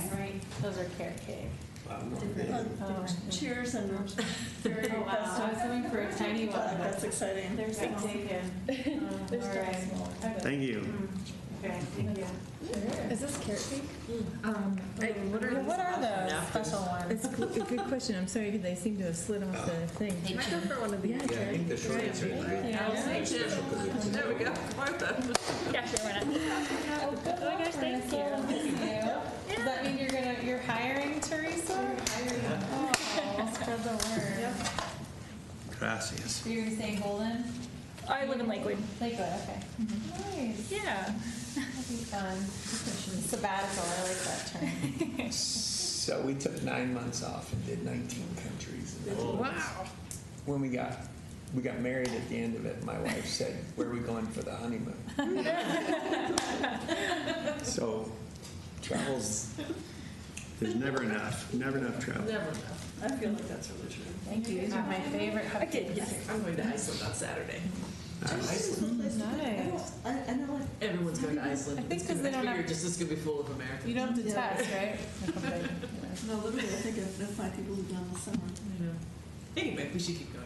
Thank you for mentioning it. Oh, no. I'm sorry to make you wait. I was gonna just dive in, I'm like, it's probably. No, you, 100% renewable energy, so I'm going as a research trip. When's your last day? I was July 1st. Mm-hmm. To study. Sad. Apparently our rental car is going to be a plug-in hybrid, Well, you gotta live your life. so that should be fun. How long did you work in the city? So this time I worked for 2 years. I've worked also for Parks and Rec, and I've also worked for Public Works. So I think it's totaling like 6 years now. Okay. So we're not closing the door. She might be back. Yeah, I always seem to like Boomerang. boomerang back around. So You came from Parks and Rec too, right? Parks planning. Planning, that's right. Yeah. Mhm. All right, I'm fortified with sugar. Let's get to the next one. Okay. All I need is coffee now. Yeah. Oh, yeah, copy. Oh, So okay. the sugar buzz drops. Was it carrot cake? Yeah, it is. Let's see. Do you like carrot cake? So if we just go through this quicker. Well, next year we're easy, because you're going to do the greenhouse gas inventory next. Oh, yeah, yeah. Yep. Skip So that for now. yep, checked off, but we can talk about that later. Electric vehicle master plan, almost done. Single-use plastics, styrofoam. We're gonna schedule that.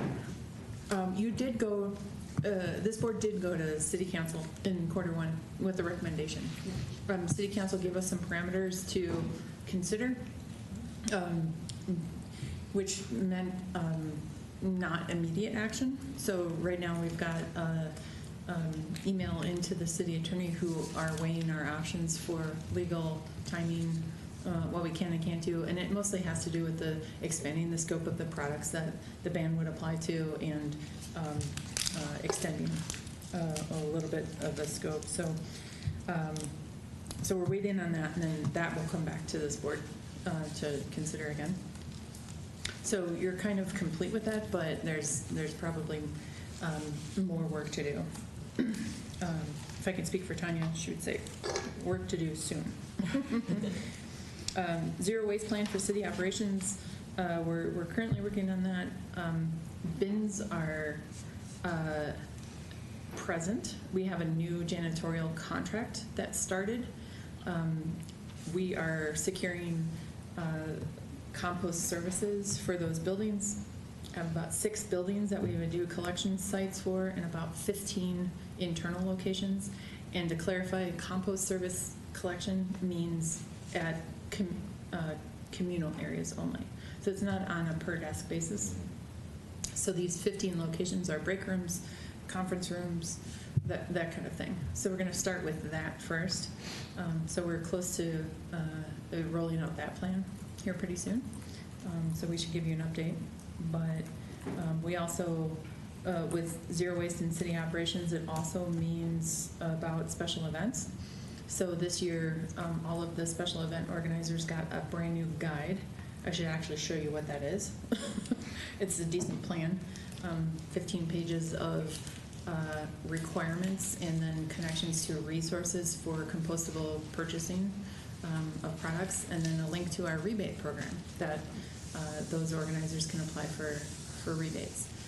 We've started to do some enforcement around that. We've seen not too many instances of styrofoam use, which we've had in place as a prohibition since 2016.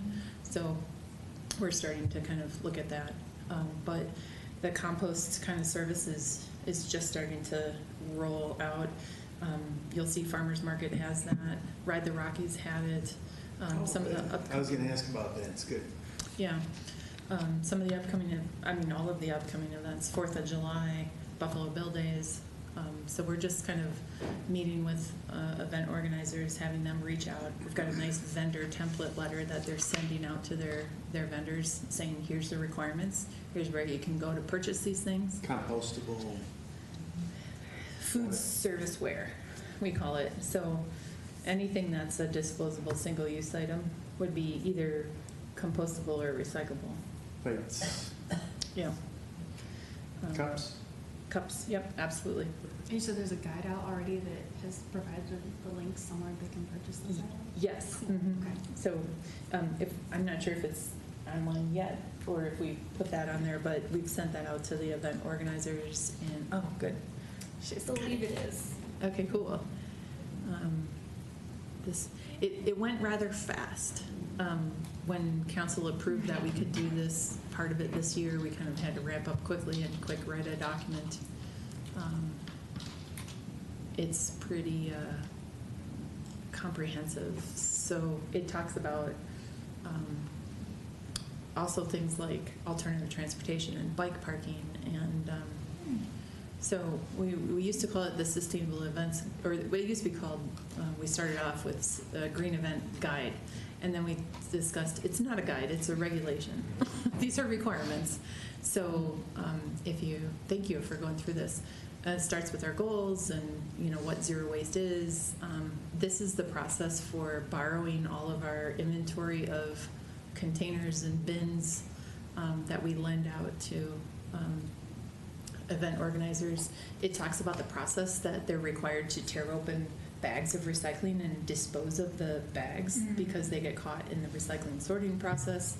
There are fines for things like contamination in recycling, contamination in compostable streams. it outlines very specifically of what kind of products we allow and what we don't, so that it gives good direction to them. And then I think we've got some links about where people might be able to buy stuff. This is awesome. Yeah, Marissa had been working on this for quite a while, of the actual, certified compost approved products, because not all of them are, and what to look for. Training for volunteers. So there's some penalties in place. Checklist for and some FAQs. The penalties include that we do take a deposit for sustainability for events, and that's if they don't bring back the containers that we lend them. But it's also now for if recycling goes to the landfill. We had that happen with Ullrfest.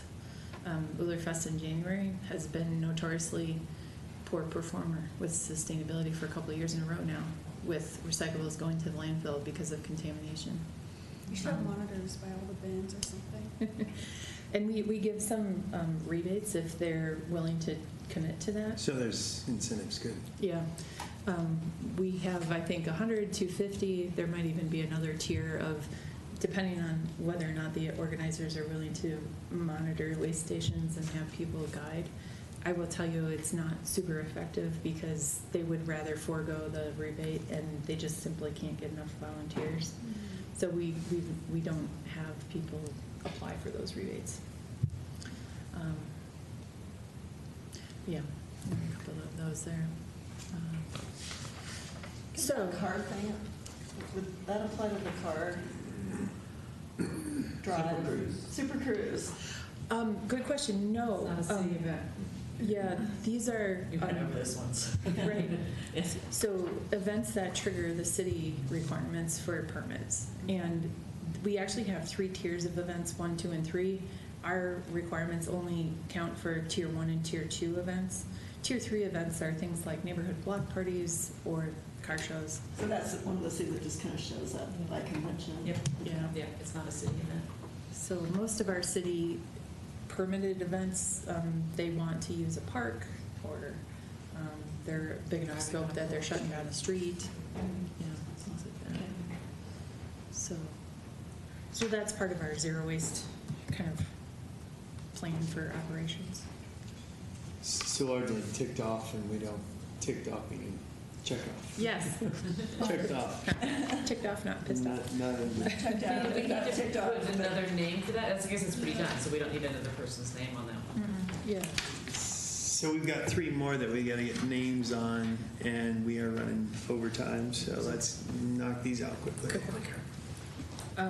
So the citywide ordinance, that's going to be coming up on your agenda again soon. We've got Tanya for that. So far, what we've been doing is reaching out to other cities, finding out like how they've implemented, lessons learned. Which one is this for? On the backside, the expand recycling Yeah. and compost services to all multifamily and commercial. We've done some expansion. We now accept multifamily and commercial in the residential program. We've started doing that on a limited basis, mostly for difficult, tight downtown areas that have problems with dumpsters and space. That's more of like the priority that we're allowing folks into the program. But I think it's a good deal. Their rates are very different than commercial rates, so. So Tanya's on the next 3, but we need to divvy things up a bit. Yeah. Especially on the water ones. If you work with me on the citywide ordinance, we would just kind of collaborate on talking about the options that were available to us for policy alternatives to consider, and then just kind of explaining that to the board when we come back. Is that, which one is that, single use? No, the on the back side, the Recycling. Oh, down to recycling. Uh-huh. We'll do some outreach to multifamily and commercial areas and find out what they think. Eventually, that leads up into a recommendation to city council.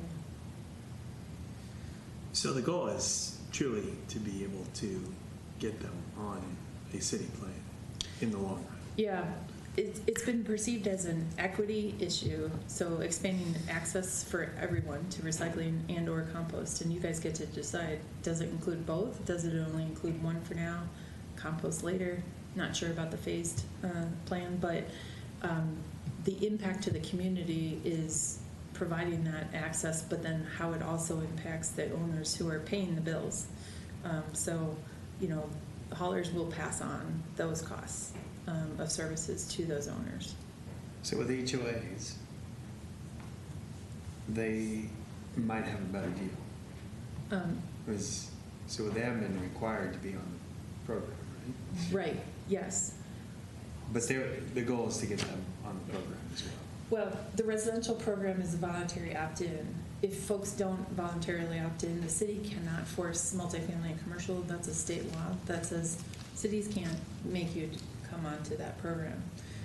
So if we look at a scenario where you might have a multifamily complex, they use dumpsters. They don't use carts. They're on a dumpster program. Dumpster programs are kind of inherently pay as you throw. The more you consume and throw away, the more you're paying. So if you can get folks to divert waste to recycling and compost, it doesn't necessarily cost less because you're still paying for a dumpster, you know, to collect. Dumpster's a dumpster. A Unless dumpster's you a have dumpster. less pickup on your original dumpster. Right. So same amount of volume, but conceivably not less payments for that. So that is the input that we're trying to solicit from groups is if we widen this and, you know, require haulers to provide you with access to recycling and or compost, it benefits your residents, it benefits the businesses, but the costs don't necessarily come down. They get passed on. We also have some other impacts to dumpster enclosures and right-sizing those, like basically widening them because the city has a dumpster enclosure ordinance. There might be like a grandfathering period. Boulder did 10 years for that to widen your dumpster enclosures.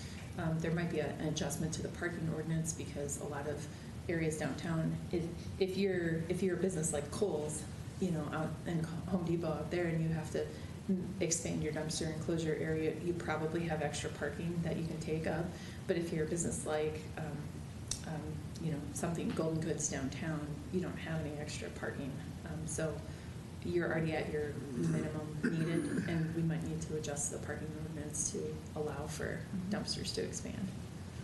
So if you work with me on that, we're kind of review some of those things and then talk about that at the board. Sorry, last two things, water. Gray water program is allowed. The city council passed that ordinance for residential areas last year. It's a laundry to landscape program. It's a very kind of narrow scope because the state's regulations are pretty burdensome. So we can kind of talk about the history on that later. But the next steps on that one is to really review some of those legal issues with trying a pilot project of 3 single-family homes here in Golden and doing a case study, writing up a case study on all 3 of those so that we can publish those and encourage more residential owners to try it out. So do we have anyone trying it out right now? We don't have any voluntary applicants. We've had several people ask about it and nobody actually pull a permit yet for it. So those are the next steps on that one. We're a little bit behind on that. And we have to kind of resolve some legal issues. So that one Is that an outstanding. action item for the city attorney? And we do want to put, we've got Tanya on all 3 of these. We do want to divvy these up to some degree, or at least get other people on, right? Yeah. So does anybody want to participate in the recycling compost expansion beyond Tanya? Anyone? So I have I'll do to- anything, but not everything. Of course.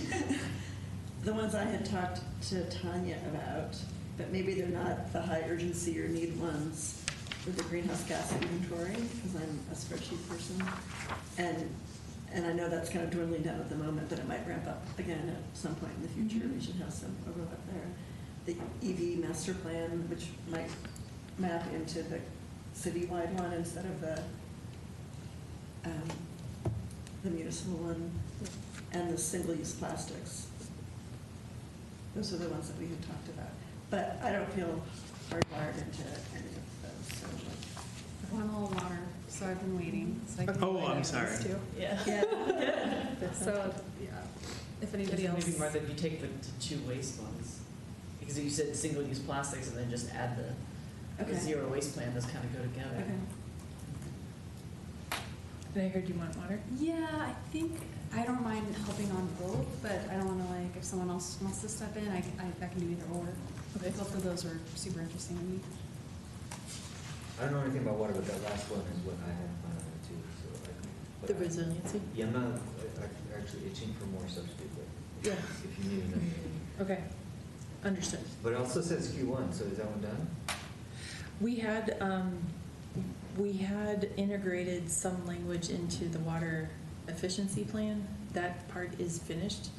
Don't know that it meets what we think, but I think our meeting with Brian Tracy and Deputy, I think what we should do is owe you a little bit more about how resiliency is going to integrate into the plans. There's a bit of a transition that needs He's to working happen on as it. well, isn't there? Transition, From, all the programs, CRC, et cetera, because those are all gonna fall under Brian moving forward, right? well, we're talking about, yeah, what that looks like. I think it's been piecemeal across more departments in the past, just because we haven't had any central coordination. What Brian is talking about is maybe a water conservation, water efficiency dedicated staff person. And that person could really then coordinate more of what this looks like. But what he's also doing is really kind of like putting this in a good order of what are we missing, what do we still need to do, and then how do we systematically chip at conservation from all of the housing types.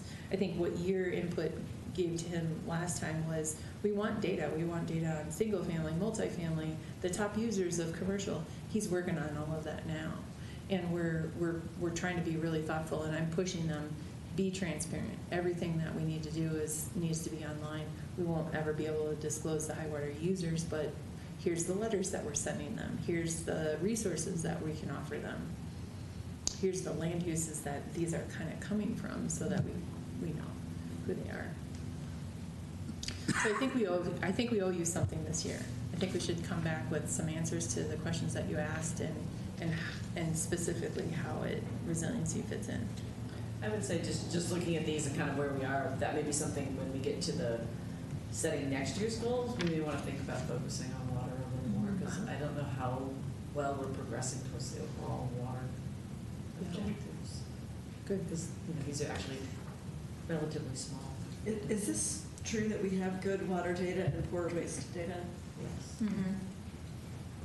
So that's another reason to work on it, because it's easier to find the low-hanging fruit, right? Yeah.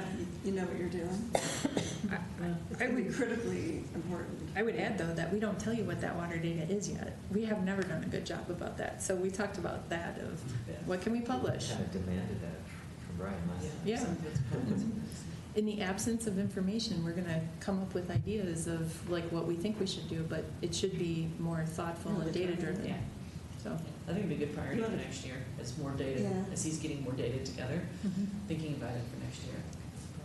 I like the gray water program, but if no one's even tried it, it seems like it's not like it's not about to have big impact. Well, Yeah. we're allowed to pull it, like, if we wanted to participate and be like the first, are we allowed to or not? yeah, Yeah, because I could easily get, I mean, if there was like, more information, I could probably get my neighbors on board, like, I Yeah. think people just don't know, Well, I've looked at it just in the Enquirer, or the, whatever it is, and I, Informer. Yeah, no. But I don't know what the process would be, how elaborate that is to set up, and just, is it hard or easy to do? So maybe that would be, my yard could use it too.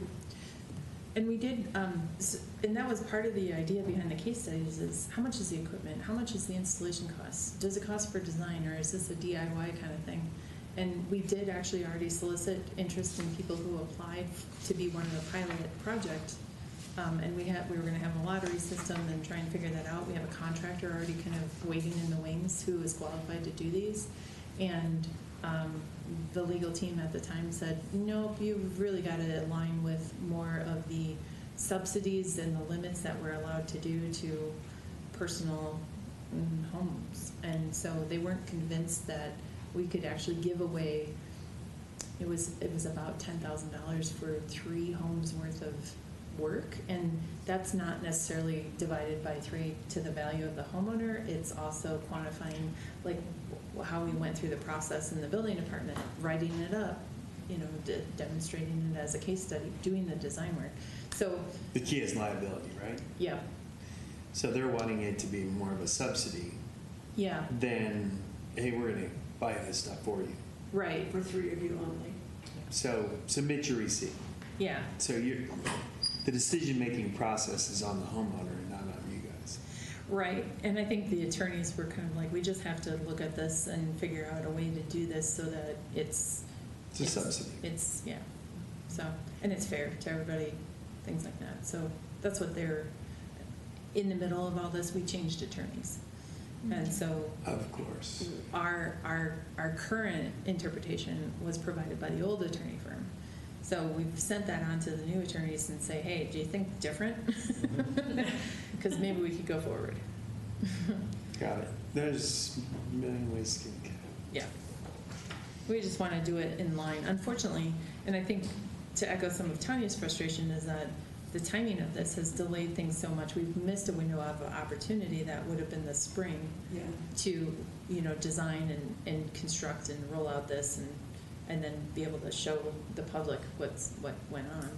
So every time we kind of are delayed by this, we're really looking at The next season. the next season because we winterize over winter. So laundry to landscape has to be shut off for the winter, so. Well, the pesticide-free park is pretty cool. Yeah, good. It is. Good deal. Okay, I think I've heard, unless anybody else wants to volunteer for stuff. What do you have? I've got Todd for Yep. net zero energy codes. I've got Tim for community solar garden with Jill. And I kept the other ones. So Allison's on metrics, Tanya and Todd are on the energy code. Okay, greenhouse gas, I've got Allison and Martha. Electric vehicle, I've got Jill and Martha. Single-use plastics, I've got Tanya and Martha. Zero waste operations, I didn't put anybody because we're almost finished with that. A citywide ordinance for recycling, I've got Tanya. Greywater, Tanya and Samantha. And then resiliency, I've got actually 3, Tanya, Samantha, and Tim. So if we were to put somebody on, I mean, it would be the expanding, try to get another. Yeah. You could also ask Tanya if she wants to come off of some, because then she's got a lot. He's on the top. Yeah. So, there's 2 on somebody else. Maybe it's good to have a little supervision, adult supervision for us. new I know folks. nothing about it, You're adults, you can figure it out. It's okay. but I'm happy to help with the expansion process. And some of these, you don't have to assign somebody. You all, a lot of you come from different expertises in your backgrounds, and maybe that's helpful to us. on When there's staff. gonna be a Don't lot know, of but- sub stuff coming out of the energy one. I'm sorry. I feel like that energy. Yeah. Isn't that one is zero? gonna be Yeah. gigantic. It's gonna grow exponentially. One of the major things that's gonna come out of it is benchmarking existing buildings, and that's gonna be a massive undertaking. It's gonna require some thought. Have we felt, just related to that the gentleman from Mines that came in to talk about the industrial assessment program that they were starting? Has there been follow-up with that? That's like a gift horse, is it not? Yeah, that's an Yeah, excellent did program. you follow up with the, I've forgotten his name. now. Tim Onan. Yeah, on industrial assessment program. I think I missed you were gonna that. give him a list of companies? Companies, and I believe we've linked it to our website too, so that we can start to point companies to it and Yeah. say, this is Okay. available to you. Yeah. So we did give them a list of things, I That just think. seemed like a great opportunity for Golden Yeah, specifically, right? yeah. I'm trying If he wants to to stay make a local. note and follow up with him, because I just want to talk to him about it originally, so Yeah, absolutely. I'll follow up.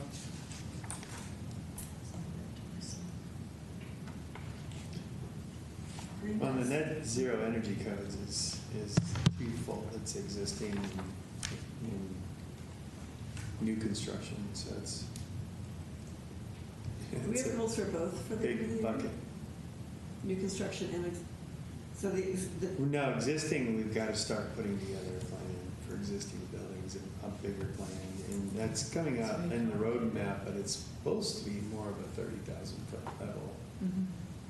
And I know Tanya was pushing for a little bit lower granular detail, but the goal is zero energy for all buildings by 2050. So that's a long way away, but it's also one of the tallest orders the city's ever undertaken, I think. Mhm. As far as what's going to be necessary, it's a big project.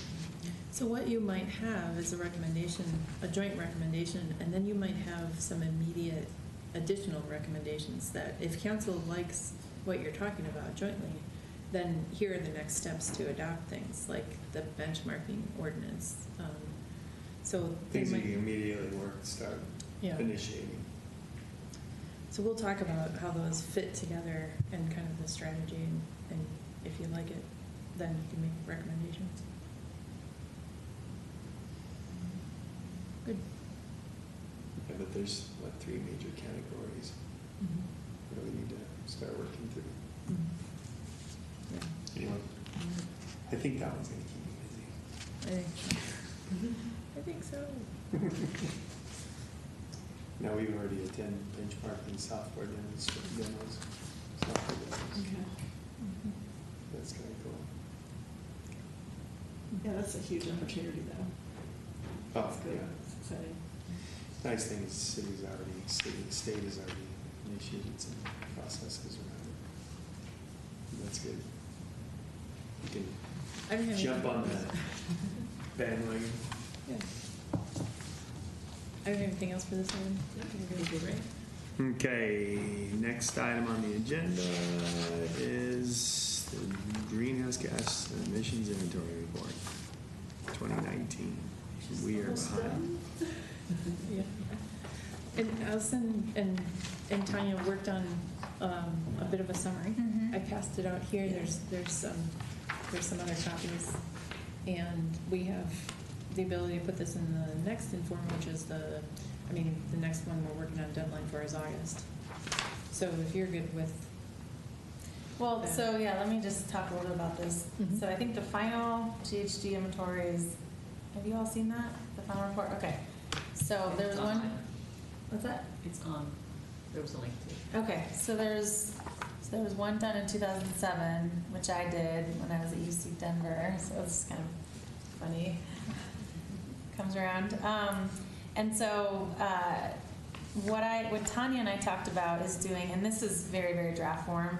Tanya probably wouldn't like that people are looking at this yet, because I did a draft summary and she provided, there's a lot of track changes on here, so there's a lot of typos I'm noticing now. But I did a draft of kind of a summary report, and the idea is that this would go on the Informer, be on the website, just something that's digestible for the community, which is hard because GHG emissions inventories are pretty technical, and there's a lot of jargon and, acronyms and different units, and so she actually took a bunch of stuff out. So anyway, which is good. But I think what we need to do. Oh, here, yeah, it's right there. Thank you. I think the intent here, and I guess a clarification, so the methodology that we used in 2007 is different. It's been updated, right, from the time we did that pretty significantly in a new protocol and new methodology. And also in 2007, we added scope 3. So for this inventory in 2019, the only scope 3 item was waste. In 2007, we looked at food and I think air travel and a bunch of other things. So what I did was to try to compare, even though it's not apples to apples, is I basically just took out all the other scope 3 items. And so it was looking at, and I didn't describe what scope 1, 2, and solid waste is, so we need to think about how we do that to the public. But basically I compared those same categories from 2007 and 2019. So even though the methodology is a bit different, at least we're looking at the same scope.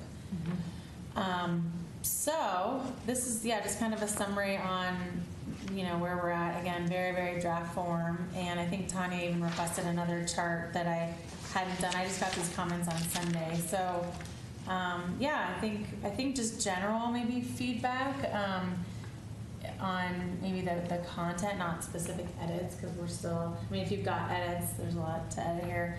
But just, does this feel like the right content to present, with tweaks and some other edits? Are we missing something? I know that I could probably write, you can write pages and pages about what GHG emissions inventories are, so it's hard to summarize. So anyway, I'll leave it at that. But the idea here is that this would be, this is one of our goals, and defining the Paris Agreement is a little hard because they do that in terms of degrees, right? So whereas we typically do reductions in terms of GHG emissions and metric tons of CO2. So I think that's a little bit hard. I was struggling with that a little bit, but that's why I threw in the numbers about the state of Colorado. And so the idea is that we would provide an update because it's being released, and as a first step to the community, update them on overall progress, and then start to update our goals, and maybe with some infographics on how we're doing compared to goals. And the only goal I've actually looked at is energy. Waste is difficult. Water, I think Tanya had already done, and that we can incorporate, but I haven't tackled waste yet. So I got a few comments. yeah. First, I think it's great that we're thinking about doing a summary that goes out to the public. I think, I don't think we have to simplify it quite this much. I think of the water report that comes out for the city, I think they have to do it annually, and it has all the parts per million of everything in there. And I know I go through and look, how is everything? So there's a few people I think that will look, that would be interested maybe in some more of a table-based data. So I think having something that's simple at the top for the readers that might just look at something quickly, and then still have that level of detail in there for people that maybe will want to dig in a little bit. I think the second thing I want to comment is there's not. Is there a way to talk about the trend from 2007 to 2019? Yeah, that's what Tanya noted. So she said a timeline with GHG in 2007 and 2019, and then a goal of, she said 0 in 2050. Yeah, something like that. So here's where we were, here's where we are now, and then that maybe needs to be on a per capita. Maybe you need to do both total and per capita, because I think the population has changed between then. So I think that would be a really great addition to put it in context, because I think if you're just an average person, you don't know if this is a big number or a little number when compared to anything. Yeah. I was thinking of something similar. So how do you normalize this? So it's easier to Typically digest. per capita. Yeah, and It is. it's per capita, but then you have to compare, compared to the rest of the U.S., compared to the rest of the world, compared to the rest of the state, compared to, well, we don't have last year's data, but at least compared to 2007, the last time an inventory was done. Yeah. So I think that would be some context like that. And then the last thing I'll say is commercial energy, people are going to wonder what that is if you don't have that. I think people understand transportation, they understand residential, the other ones are pretty tiny. But commercial, people are going to say, look at all the stuff that Coors is doing. Yeah, I don't think Coors is in here, right? Coors Tech. Coors Tech is, but not Coors. And so this is where the confusion always comes, because Coors is not part of the city. But everybody in the city thinks Coors is part of the city. Yeah. So I think we have to define commercial somewhere in here that says it's offices and small, whatever it is, within the city limits, does not include Coors. If you want to even be that specific. Because I know an average, this committee's been confused in the past about when Coors counts and when it doesn't, and it doesn't count ever. So with the 15 by 15 rule, though, I thought, was it Coors Tech that gave us data? I thought it was just Mines. Jeffco and Mines. Okay. Well, we knew Jeffco, I think. So Coors Tech, I don't think is in here. I would imagine. I'm not sure who else So, it's that weird, we're not sure. Yeah. So, Is Mines in there? Yeah. yes. Weird to call that commercial, isn't it? Is Mines part of commercial? Well, they're commercial. I mean, there's like res halls and, I know. Yeah, It's still not like single-family homes or Yeah. multi-family buildings, but no. Yeah, so that's where commercial's such a, Yeah. it's half. yeah. So And so people are gonna be like, what Maybe is it does that? deserve a short list, Yeah. What? and that says also that includes university, that would be Okay. the top Yeah. list. But those are the Okay. traditional categories that you would use in an inventory, correct? I mean, Yeah. it's- Yeah, That's I don't think small. change the There's so many name, but ways just to put the slice the pie, information, and for the it's hard public to- version, say what's what the- it Yeah, is. just what does that include? Yeah, and I worry too that if they see residential is so small, then they'll be like, well, why should we do anything? And that's how I worry about that too. They're But- sort I of was wondering right, about they're that. sort of. Yeah, I know, sort of, but then we want everyone to like, Well, that's where I think maybe the benchmark, like, okay, so we're better than we were in 2007. uh-huh, But we're, that really shouldn't be the message, right? It's like, the And also the benchmark is over here, which is Way, zero. way and it's- worse than Arvada for some reason. We are? Like factor of 3, what, I yeah, know. do you Where have does it say anything that? to say about that? so I, Because and we have industry? it's so, probably, and it's so hard to know their exact methodology and what they included and what they didn't. So I know I struggle with that. Tanya really wanted a Is that benchmark. Yeah. And so I was kind of like, well, they all do hover around 11, at least, but these are like from the last 5 years. So, you know, some of them even include like 2020, which But is hard to do that. transportation, and is it mobile or not mobile sources? Okay, I understand. So that's I mean, some estimate of like a air. portion of that is commercial, a portion of that is residential, not Mhm.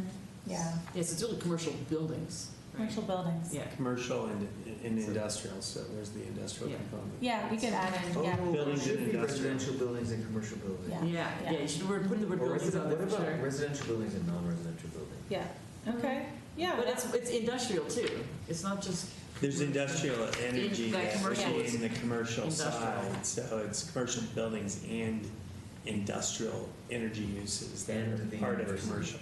Right. in university. And- Oh, so the objection was to calling industry a building? Yeah, Okay, I see. I just stole, this is Igley's chart, so I, because commercial buildings it is a to little me like sad. Yeah. Kohl's and Yeah. Home Depot. It is. Looks like the That one kind I of did stuff, but back in Coors Tech is not. 2007. I think yours Yeah, it's commercial, but it's more of an industrial. Okay, yes. But all the the solution use probably in isn't Coors to Tech quibble all would night fall about under the commercial. labels, but Yes, the to way this is describe categorized. what they mean. Yeah, Yeah, okay. yeah, I think I would. I know this report. The inverse, that's Or what we we could do. just- You do commercial buildings Does that- and does that mean, like, industrial. they What want if the labels are on the back Category. right Yeah, now? there's Yeah, Right, Because 15 by commercial, 15 Yeah. rule, there's Includes privacy university. laws around. it. yeah. and the commercial commercial. / industrial. And If you are industry. in the top 15 and you're But I don't think they're 15% split out that way. or more of the total energy consumption, you don't have to disclose. Jill, was that the end of your, But it was in my comments, yes. Do it. Can I go? Yeah, if you can get out. Oh, yeah, I was pleased that the GH inventory gave an opening to call out a paradox in our goals. Footnote 15. You know the footnote 15? I missed It says, we decided to not even bother modeling 15% reduction in electricity consumption because that's incompatible with everything else. And that's one of the top level goals, right? 15% reduction in electricity consumption, also while electrifying a whole bunch of things. So that's not happening. And I think it is good to highlight goals in this short summary, but that one that's been identified in the full report as a paradox and ignored probably shouldn't be one of the ones we highlight. What do people think of that? You mean when they did the model? Yes. Yeah, I don't know, I didn't fully digest that. I mean, it is important. So you could Yeah. selectively just promote the renewable energy goal and leave off of the, I mean, we're acknowledging that even in the electric vehicle master plan, that it's gonna increase our Mhm. electricity load. And that's in conflict with the goals too, so. I don't think that's a problem with the plan or Mhm. the reality. I think it's just a problem with the goal. Yeah, agreed, and it'll be on the schedule to kind of revise in the next time. So in theory, some of your goals have, the next due dates are 2030, so about a year and a half before 2030, we'll go back out to the community and start these conversations about what do you think the goals should be, and throw out some ideas. So it's possible that that goal doesn't go away until 2030-ish, but I don't think it's disingenuous to leave it off of the focus of this, if that's the case, especially if you want to acknowledge it somewhere else, that it's in conflict of it. You can still kind of really focus in on the renewable energy side of it. We could even, there might be, I agree with you, there might be a middle ground where we just say, it would be great to improve efficiency. Improving efficiency is Yeah. always good, Mhm. even if it doesn't mean reducing electricity. Because we still did, and granted, we only had data from 2018, so the years are all Yeah, yeah. over the place. It's kind of, we're dealing with what we have, and Would there be a way to differentiate electricity used for electric vehicles in the future? I mean, obviously, But we we're- probably get the data from the public Categories. chargers, but Yeah. not residential. No, Yeah, 'cause and we're also gonna moving electrify that heat. Transportation sector Mm. over Yeah, to that's something true. like commercial or. Somebody can be good. So we're gonna, they will. That works. They will. So we're gonna blow it on that goal, so I don't know if we should trumpet that we're doing great on that goal. I want us to blow it on that goal, because it means we're successfully electrifying things, right? So, I don't know. I don't know. Why can't we do it all? I think Oh, come on. Let's get the spreadsheet out. Show me how. I think you can, and maybe to further something, a goal of the Energy Code Committee is that efficiency is a really integral part of the effort moving forward, Yeah. building efficiency. So maybe we don't want to lose sight of that. That's still an effort. Mhm. Zero energy codes and, Yeah. yeah. Well, ideally, you Efficiency wouldn't is grow the your reduction electricity in demand, you that keep it flat. and that's- You compensate by efficiency. That's what we're gonna fix next time. Depends. That's the ideal case, not. Yes. So, okay, I said my piece on that. There's one other thing about the report that doesn't apply to the summary. It's, the title promises something called a wedge analysis. I don't know what is wedge analysis, but it isn't in here. It's the projection. I guess it used to be like this, where they would, or like this, right, where they would kind of say, here's your emissions goal, and here are all the yeah, that's it. That's the, it doesn't look like a wedge too much anymore. It also doesn't say wedge anywhere inside. Yeah. Okay, but that's already set in stone, right? This is their deliverable, so, yeah. Then I'll drop it. So the period of 2007 to 2019 seems strange. Is that intentional or just sort of arbitrary that we do a 12-year plan and? I'll let Teresa answer that. So, no, I think you should expect that moving forward, we should do this at regular expected and regular intervals. The reason why it's like that is because when the city adopted the original goals, there was very much split community between not necessarily wanting to address emissions. So the goals were very intentionally based on gallons of water saved, pounds of trash diverted, kilowatts of energy saved, and made no mention of greenhouse gas emissions. We've kind of moved away from that and are more secure in our position of acknowledging climate change and emissions. But that was an effort that I think the community and city council felt like we need to welcome all participation into these, and those metrics were something everybody could kind of relate to. I don't think we have those kind of debates anymore or concerns. Well, we I did will say 3 this. years ago. Those, Yeah. It was relevant 3 years ago. Which part?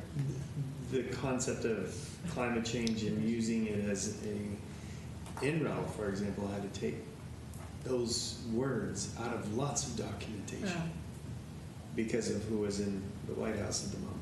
I will say the metrics like water, waste, energy, those are easy. You don't have to make an assumption. They're measurable. Yeah. I think greenhouse gases should be included as one metric, but I don't think we should ever get rid of the others because just as we were talking about here, all these emissions factors and assumptions and you not getting certain industries and stuff, there's a lot more assumptions that go into coming up with emissions. Yeah, The others are much more measurable It and is. almost more important. Well, the intent is to, I mean, I can tell you took this out, but the intent is really to just focus your efforts, right? It's not perfect, it's an Yeah. estimate to be Right, like, right. we should probably do something about commercial energy, you know, so. Yeah. But yes, yeah, you should, track all those things. So I'll just make one more. I wanted to echo what Jill said, except that about the audience or what level of detail to include. Jill was pushing to include additional detail, like a table for wonky people, like the water thing. Yeah. But wanted to urge us to have the first paragraph or two be written for our 8th grade audience. I agree. And to include the entire message of the Mhm. entire Yep. summary. Yeah. And I think the entire message is in the headline, so good for you there. It isn't we did an inventory. It's there is progress and there's need for more progress, right? So I think that the 8th grade version of that should go in the front. Okay. Currently, that narrative crosses the entire thing, but you know that people will stop reading after 2 Like paragraphs. a mini executive And summary. I think the Yeah. water one even Yeah. does that too. It says the city of Golden Water meets all standards and is clean and safe to drink. Yeah. It starts out right with Like, I'm that. not a water And most people will be like, okay, good, I don't need to read it anymore. Exactly. So, Yeah. And then it's like, but if you really want to know how much potassium is in your water, then read down to, you know. Okay. Yeah, and I was, sorry, just very quick, I wasn't picturing this as like an insert, because I felt like that water one has a lot of detail. It was more like a Like a one page. a half Yeah. page. I'd go for a one, I mean, Maybe one page. I think for at least a page. Okay, well, It's if just that's as possible, important. I don't know. But, and then I think when we do more of this annual report with more of the other categories and maybe something more graphic, that would be potentially an insert. Or maybe even just, I mean, again, I don't know that everyone goes through that, so, but I read every page in the Informer. I didn't read the whole water report, so even me, never know. Anyway, sorry. I was just gonna say, building off like 8th grade lines, maybe making like a list of all the acronyms would be super helpful in the beginning. Okay. And just like, There if are you're a lot. gonna choose methane, I like, know. don't put CH4, like, Uh-huh. maybe just like, oh, is that in here? Yeah, so, just scares There's people another, right away. okay, so if you go to plainlanguage.gov, I don't want to promote plainlanguage.gov, but the federal government is legally required to write using plain language. And so there's a website that. plain language? And it's always done. No, it's never. I've never heard of that. It is, there is occasionally in the DOE, they will pass it through a special review of, did you follow the plain language rules? And- Yeah, some of them are like, okay, so Sam's idea was spell out all the acronyms, but some of the plain language principles are just don't use a lot of acronyms. Don't use them, yeah. So if you can find a way to write the thing so that there is only like one acronym and it's GHG, Uh-huh. then that's even better. GHG. I know, I'd it's write really- out Yeah, green. you go Yeah, every if time. it's Yeah, write it out time. every time and it doesn't make it 10 pages long, then you just write it out every time. Well, what I will say is I'm sure there's some, I think Teresa, like, take all your comments. If you have more comments, let's do that. But then I think we need your review, and Tanya, the three of us need to get together. And then we probably need marketing or whatever, whoever jazzes up the Informer to make it, I You don't want know, me to make ready it? for the public. You want to make this chart? I just stole that from Ickley, so I understand, but I I thought- agree with this comment, okay? So that was my. yeah, I know. Yeah, I think, I mean, I don't know, do you have people, Tanya's like, don't put all that effort in this. Teresa, Oh, the marketing team will do all the like charts, and maybe that's not true, but. I think even if you give me a hand drawn on a napkin of like, this is what this graph should look like, we can produce it. So you don't feel like you have to produce it. If you're a whiz at it, that sounds good, because. Okay, I may take a shot. Okay, That sounds because it's good. fun, But right? find the time. All right. Is this, I had strong is that the feelings lady about it. you're talking about? Okay, we got 6 minutes. Okay, so, I know I have to go into particular So are we person. good? I think Yeah. Tanya, I'm not sure if Tanya even wanted us to review this tonight. I felt like we had to keep it First moving. input, yeah. Yeah, okay. It's on the agenda. So our timeline is to either knock this out in the next 2 weeks and get it in the August edition, or do something later than that. And I think what you should expect is that we would be given at least a half a page for this in any edition, probably not a full page, but your full page version could be in the annual report. Let's do that. Okay. Let's do this as a teaser, and then December, maybe like a full page. And put the link with to the more final info. document. I have one more suggestion. Yes. Looking at the I recognize it's 12 pages, so it's overly long water report, but it does have a section that says what you can do to make a difference. So it would be nice to add to here, what can you do I to added reduce that, your and emissions? Tanya deleted it. I had a Shame lot on more. Anya. I would add that for sure. Hopefully. Okay. But Because then it if links- it's gonna be people half a make- page, it we links to- can't- then we're not fitting any graphs. No, it's gotta be at least Any a page, list of at least a page. So Teresa said we can only hope for half a page as in the teaser. Yeah. Well, this is an entire half page right here with the chart. You can add a little bit more. I think this is more than half a page in Informer. Nah, I'll make it fit. I think if we do I two. think you've gotta link it to what people can do personally. Even if it's just I like think that's a 5 good idea. bullets. It means Like cutting a lot. And link it to of other city expenses. programs. Maybe it's sign up for a city house inspection, efficiency inspection. No, I think or maybe you just go whatever. to the sustainability site and you have all your stakeholder group, right, and how to sign up. So maybe it's just the link to Maybe it's a the. couple of those things. Yeah, okay. I agree. Something. Okay. Otherwise, the people are like, what is this? Yeah. What can I do? Cares, yeah. What's in it for me? Yeah, Coors has got to reduce their emissions first. Non-residential, that's what they're calling Coors. I'm not doing anything until all this All right, commercial. ready? All right. The chair's not the chair anymore. Any What does that final mean? comments? Oh, yeah, the chair- Any other? get us back Send to me any control. other comments you have too. Okay. Thank you. Good. And it's 2-2, abs and Oh, lightning. man. Anyways. It is. So that's greenhouse gas emissions inventory. Is there anything else on that? Just call it good and we'll go to All good. current business. Oh, gosh. I kept vice chair and chair elections. I was gonna say, I think we can do that. You did, sure I did. feel like we did B as well. And I feel like we've done B, yeah. Yeah. Staff and Yeah. board updates, energy Okay. code, stakeholders group update. I like it. We're all good. Community solar update. We already talked through that a little bit. Agenda for next month. And next month. You So have- we had those 2 items from last month that we talked about at the very beginning from the Right. minutes. Remind me again. So you have single-use plastics, you have the citywide recycling ordinance, you've got the community solar review, and did I write that down? I might have written it in the minutes. The, Standards discussion. yeah, So we'll put that on kind of other business, the standard discussion, but you've got three things slated for next month already, if you're good with that. say those again. Citywide recycling, Yeah. single-use plastics next steps, and Mhm. community solar bids. To review the bids. Mhm. And you'll be able to send those, are we gonna review the whole bids, or are you gonna just summarize them for us? What are we allowed to look at? Oh, yeah, we'll publish, or I'll send them all to you. You could take a look at everything. It's really to select a partner, so we'll kind of narrow in on what to look at. Okay. The And then plastic, we also had the Golden High School Renew Our School program. And renew our school, is that, you want that for another agenda? Or when? I'm just interested in, I mean, it's in Golden, which is kind of cool. Yeah. Do we, like, and I think, I know, we were gonna talk about, just the sustainability, department for Jeffco, and if we wanna bring them in to present and Okay. collaboration with the district. Yeah. But that is one thing that's coming up this school year. So what, we put 10, 15 minutes on that? I don't know if we should do it in the summer. I can Yeah. ask, Kimber, but Right. The thing I would suggest is let's review what it is and just provide you with like a So one-pager 10, and 15 then minutes. ask them for fall okay. to come when they're back in Okay, session. okay. So ask Kimber for just some info on Yeah, what she's Shovel doing. ready. Do you want me to do that, Teresa? if you have Yeah, time. I can do that. Okay.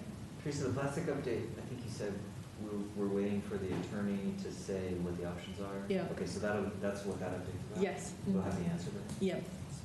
They could not make it for this meeting, so we pushed it 1 month. Got it. But Is there, I know, I think it was Tanya said, like, a fair amount of work has been done on that in the past, with mostly people who are not here right now. Is there a share, like, where is that work stored, so we're not just kind of starting from scratch with these topics when they get renewed over the course of a multiple-year cycle?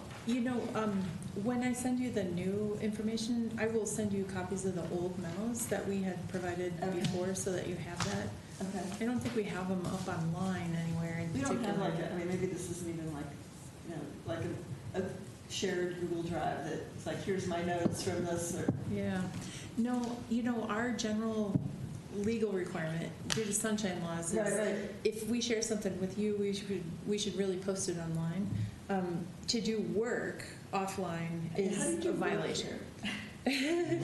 Right. Versus just, PDFs. It's hard. So, we have internally a network, but to do public domain work, you have to do it out in the sunshine, in the open. So Uh-huh. you're doing work during meetings or what we send to you, we post online.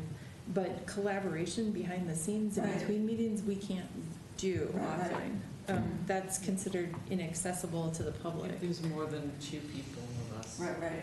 So you guys can always have more meetings if you like, and we just post it as a public meeting if you have more than 3 members together. Like if we did a site tour and there was more than, Yeah, there were 3 of us. that were- right. Right, so if we find a date to look at the community solar garden stuff, I'll just throw it up online and say this is a public meeting. Tell people when and where. I But- could get a ton Oh, of. that'd be fun, then we can invite our friends. Yeah, Yeah. exactly. But it makes it frustrating for boards who want to collaborate outside of meetings because we're not really able to share a Google Drive or email reply all. Just what it That's is. another limitation that we have is we've always been asking boards, please don't reply all with each other. It's a violation of the sunshine laws, so. Yeah, I don't know how many times I got busted for that. This seems like, Right. this is a group that could. Because it's considered work behind the scenes and it's not available to the public. Well, that's probably why some, those invite individuals Uh-huh. for each items, no more than 2, really. Right, so then Because they then you sign it, can and collaborate. maybe that's what I And- need. Yeah, because then you Waiting can collaborate, period, 2 people their can collaborate. conditions Teresa.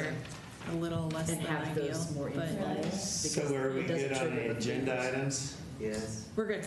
Do we have a motion to adjourn? I move to adjourn.